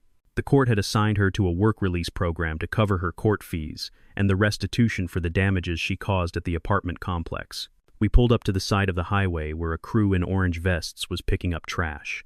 It was 90 degrees in the shade. The heat radiated off the asphalt in shimmering waves. I rolled down the window of the Rolls-Royce. I saw her. She was wearing an orange vest over a stained t-shirt and baggy work pants. Her hair, usually so perfectly styled, was pulled back in a messy knot, frizzy from the humidity. She was holding a trash picker and a heavy black bag. She was walking the ditch, spearing fast food wrappers and empty soda bottles. She stopped to wipe sweat from her forehead with the back of a dirty glove. She looked up and saw the car. She knew the car. It was the car that used to take her to the spa. She froze. Our eyes met across the lane of traffic. I expected her to scream. I expected her to throw the trash picker at me or flip me off, but she didn't. She just looked at me. Her shoulders slumped. There was no defiance left in her. The princess was gone. The diplomat's daughter was gone. There was just a tired young woman paying for her sins, one piece of garbage at a time. She looked down at the ground, then turned away and went back to work. She stabbed a discarded coffee cup. I rolled up the window. "Keep going, Thomas," I said. There was nothing to say to her. She was learning. It was a hard lesson, the hardest she would ever learn, but it was the only one that would stick. She was learning that dignity is not something you buy at a store. It is something you earn in the heat. We drove on to the Fulton County Jail. It is a bleak, imposing fortress of concrete and steel. It smells of misery and industrial cleaner. I checked my cane at the security desk. I walked through the metal detector. I was escorted to the visitation room. I sat on a metal stool bolted to the floor. In front of me was a thick pane of scratched plexiglass. I placed a manila envelope on the counter. A few minutes later, the door on the other side opened. A guard led Vanessa in. She was wearing a blue jumpsuit that was 2 sizes too big. Her hair was gray. I had never realized how much gray she had. She had always dyed it, touched it up every 2 weeks. Now the roots were showing, a stark line of demarcation between the woman she pretended to be and the woman she was. Her face was gaunt without makeup to hide the lines of stress and age. She sat down. She didn't look at me at first. She looked at her hands, which were clasped together on the counter. They were shaking. "Hello, Vanessa," I said. She looked up. Her eyes were red. "You came," she whispered. Her voice was raspy, unused. "I didn't think you would come. I had business to finish," I said.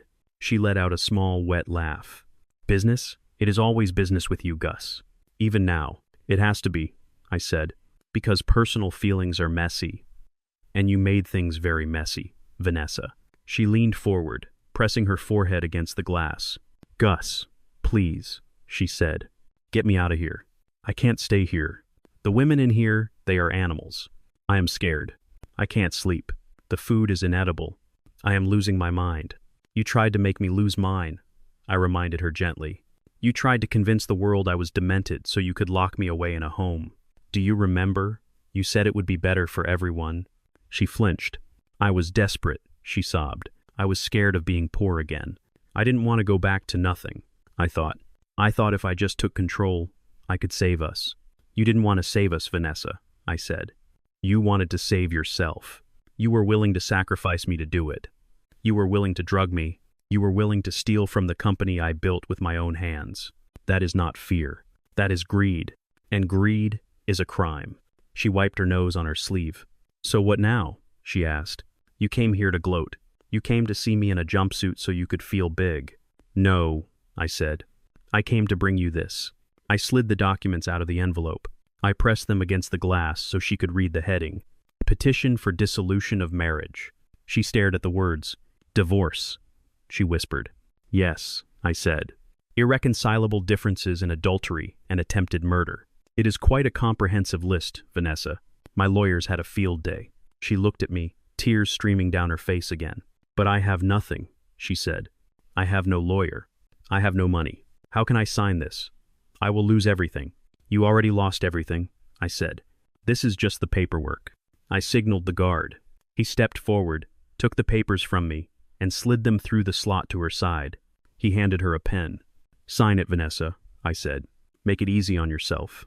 If you sign now, I will not press for maximum sentencing on the civil fraud charges. I will let the criminal courts handle you, but I won't pursue the civil repayment beyond what the insurance covers. It is the last gift I will ever give you. She picked up the pen. Her hand hovered over the paper. Gus, she said, looking up at me with big tragic eyes. Did you ever love me even for a minute? Or was I just another acquisition to you? Another trophy for your shelf? I looked at her. I thought about the first time I met her at a charity auction 5 years ago. She had been wearing a blue dress. She had laughed at my jokes. She had made me feel young again. I had loved her. I had loved the idea of her. I loved you, Vanessa, I said honestly. I loved you enough to give you a life most people only dream of. I loved you enough to take in your daughter and treat her like my own. I loved you enough to ignore the red flags for 5 years because I wanted to believe you were good. I leaned closer to the glass. But you didn't love me. You loved the lifestyle. You loved the safety. And the moment you thought the safety was threatened, you tried to eliminate me. That is not love. That is parasitism. She looked down at the paper. She sniffled.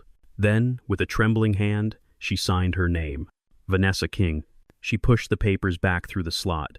I watched the guard stamp them. I watched him slide them back to me. I put them in the envelope. Goodbye, Vanessa, I said. I stood up. Wait, she called out. I paused. What about Hunter? She asked. What is going to happen to him?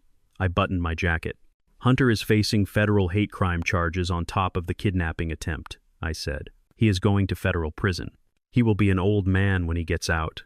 If he gets out. Vanessa put her head in her hands and began to weep. It was a sound of total defeat. I walked out of the visitation room. I collected my cane. I walked out into the bright, blinding sunshine of the parking lot. Thomas opened the door for me. Are we done, sir? Thomas asked. We are done, Thomas, I said. Take me home. I need to pack. We drove back to the estate. The house was quiet. The guest wing was empty, stripped of the invaders. I walked through the rooms. I looked at the empty spaces where their clutter used to be. It didn't feel empty. It felt clean. I went to my study. I opened the safe. I took out my passport. I took out the deed to the yacht. I was 72 years old. I had spent my life building things for other people. I had built a company. I had built a family. And they had tried to tear it all down. But I was still standing. The foundation was strong. I walked out to the porch and sat in my rocking chair. I looked out over the lawn. The sun was setting, painting the sky in shades of purple and gold. I thought about Tiana on the side of the road. I thought about Hunter in his cell. I thought about Vanessa in her jumpsuit. They had wanted everything without working for it. They had wanted the fruit without planting the tree. And now they were starving. I took a deep breath of the warm evening air. Tomorrow I would fly to Miami. I would board the Sovereign Lady. I would tell the captain to point the bow east toward the Atlantic, toward the horizon. I would drink my coffee on the deck and watch the sunrise over open water. I was alone, but for the first time in 5 years, I was not lonely. I was free, and that was worth every penny I had spent to get here. 6 months is a long time in the life of a man who has decided to stop waiting for permission to be happy. The estate in Buckhead, the one with the marble columns and the echoey hallways that Vanessa had loved so much, was finally empty. I sat on a packing crate in the center of the foyer, listening to the silence. It was not the heavy, oppressive silence of a house filled with secrets. It was the clean, hollow silence of a blank slate. I had sold it. I didn't haggle. I didn't hold out for the highest bidder. I sold it to a young couple with 3 noisy children and a golden retriever. I wanted the house to be messy. I wanted it to be loud. I wanted the ghosts of Vanessa's pretension to be chased away by the sound of kids running down the halls with muddy shoes. The check for the sale was sitting in my breast pocket. $4. 5 million. A fortune to some, a rounding error to others, but to me it was blood money. It was the equity of 5 years of misery. I couldn't spend it. I couldn't buy another house with it. It felt tainted, so I gave it away. I stood up and walked to the window. Outside, the moving van was pulling away, carrying the few pieces of furniture I actually cared about. My leather chair, my mahogany desk, the portrait of my mother. Everything else, the silk drapes, the crystal chandeliers, the ridiculous white sofas Vanessa insisted no one sit on, I had included in the sale. Let the new owners spill juice on them. I walked out the front door and locked it for the last time. I tossed the keys to the real estate agent waiting by her car. "It is all yours," I said. She smiled, looking like she had just won the lottery on the commission. "Thank you, mister. Are you sure you don't want to do a final walkthrough?" I shook my head. "I have walked through that house enough," I said. "I know where all the cracks are." I walked down the steps to where Thomas was waiting. But today, we were not in the Rolls-Royce. I had sold that too. It was a symbol of the man Vanessa wanted me to be, the chauffeur-driven wallet. Today we were in a sleek black SUV. Practical, powerful. "Take me to the university, Thomas," I said. We drove through the city. Atlanta was blooming. The dogwoods were out. The air was sweet. For the first time in years, I didn't feel the weight of the city on my shoulders. I didn't worry about who was spending what. I didn't worry about appearances. We pulled up to the administration building of the historically black college, where I had set up the meeting. Harrison Wolfe was waiting for me in the dean's office. He had a stack of papers on the conference table. "Gus," Harrison said, standing up. "You look rested." "I feel lighter, Harrison," I said. "Is it done?" Harrison nodded. He tapped the papers. "The Augustus King Opportunity Fund is officially established," he said. "The 5 million from the house sale has been deposited. The interest alone will provide full-ride scholarships for 10 students a year indefinitely. Tuition, housing, books, and a stipend for living expenses." I sat down and picked up a pen. "And the criteria?" I asked. "Just as you specified," Harrison said. "Students from single-parent homes, students who have worked a job while in high school, no legacy admissions, no connections, just grit." I smiled. I thought about Tiana. I thought about her demand for a Birkin bag. I thought about her complaints that school was too hard, that the professors were mean, that she needed a break. I signed the papers. The ink flowed smoothly. "This is better than a yacht," I said softly. Harrison chuckled. "You still have the yacht, Gus. It is waiting in Barcelona." "I know," I said. "But this is the legacy. This is the antidote to the poison." I finished signing. I shook hands with the dean, a woman who looked at me with tears in her eyes. "You are changing lives, Mr. King," she said. "I'm just balancing the scales," I replied. I left the university. I had one more stop before the airport. It was a stop I had been debating for weeks, but now with the house gone and the money given away, I felt brave. "Thomas," I said, "take me to the library on 10th Street. Thomas looked at me in the rearview mirror. He knew. Thomas always knew. "The library?" he asked. "Is Miss Clara still working there?" "She is," I said. I checked. We pulled up to the old brick building. I told Thomas to wait.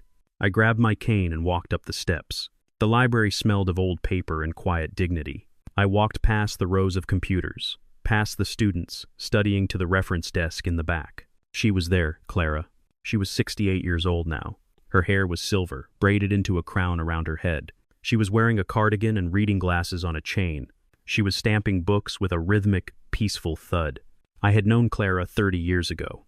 We had dated for a while before I made my first million, before I got busy building an empire. She was a teacher then, kind, smart, soft-spoken.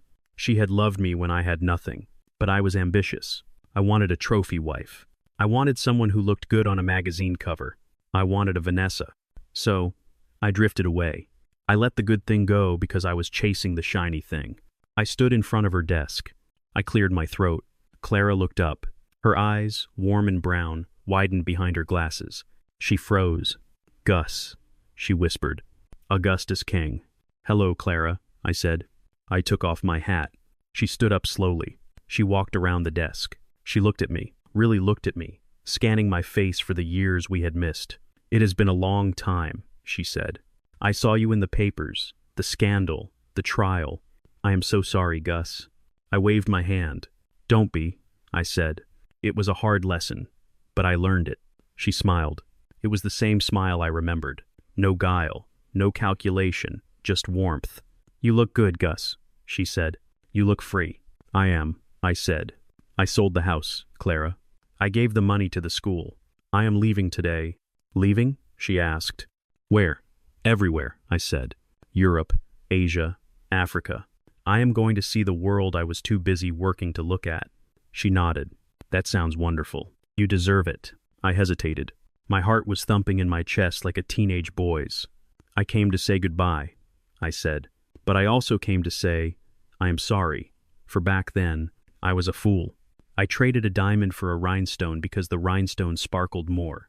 Clara laughed. It was a rich, throaty sound. "We were young, Gus. We all make mistakes. You made yours. I made mine." "Did you?" I asked. She shrugged. "I married a good man," she said. "He passed 5 years ago. We had a good life. Simple, but good." I nodded. I felt a pang of jealousy for the dead man who had earned her time. "I am glad," I said. There was a silence between us, a comfortable one. "So, you are flying off into the sunset?" she asked. "I am," I said, "but I will be back eventually."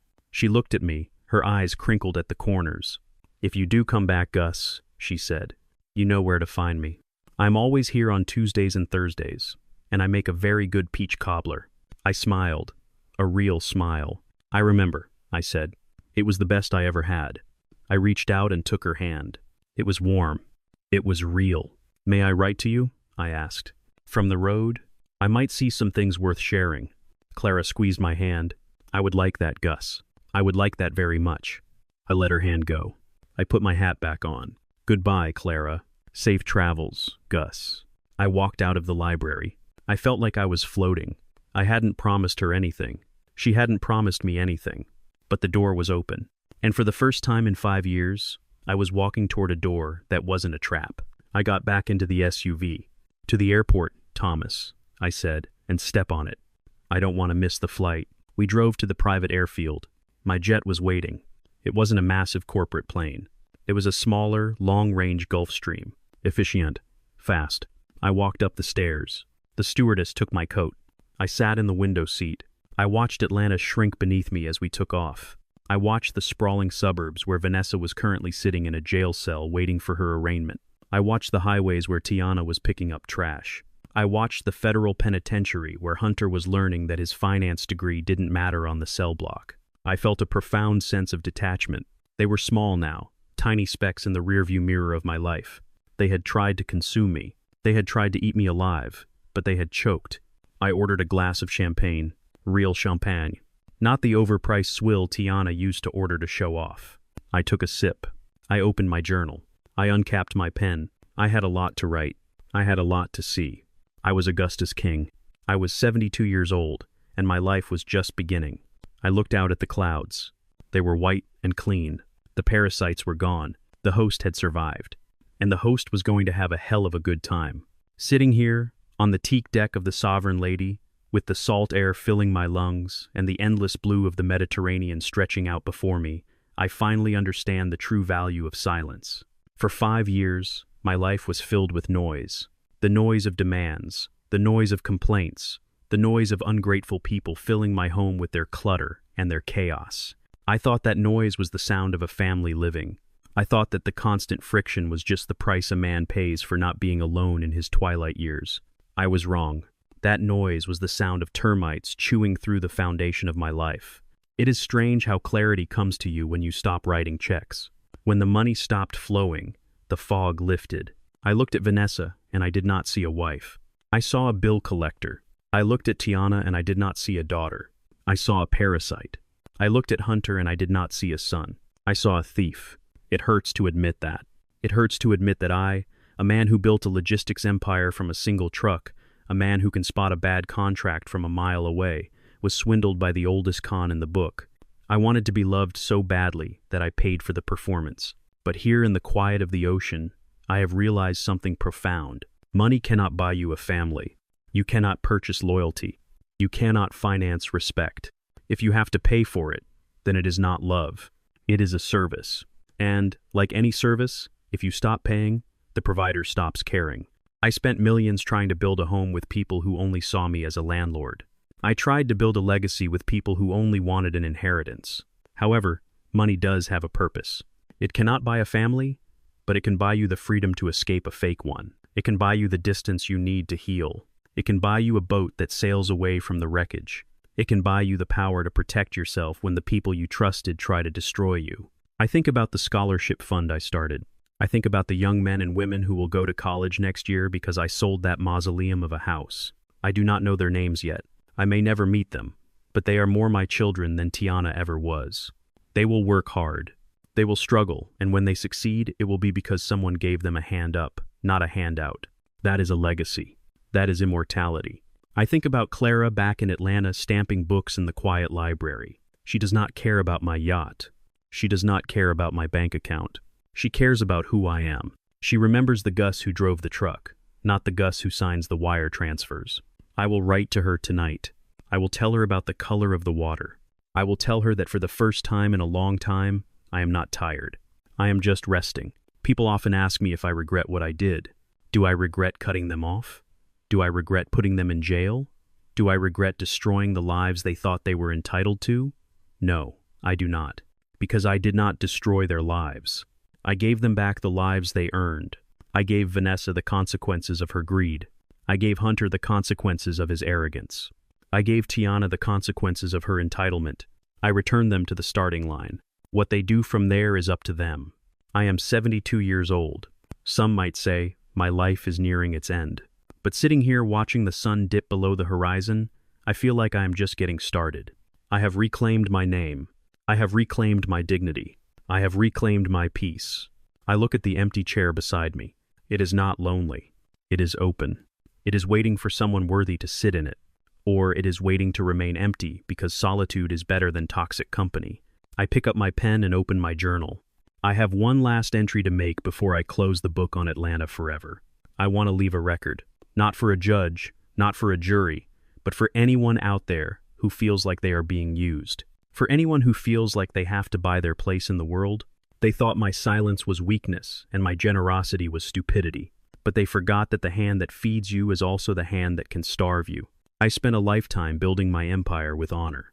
And I wasn't going to let arrogance and greed tear it down. The hardest lesson I had to teach them wasn't about money. It was about respect. You don't bite the hand that feeds you. And you certainly don't insult the man who holds the deed to your life. In the end, they lost everything. Not because I took it, but because they never appreciated it.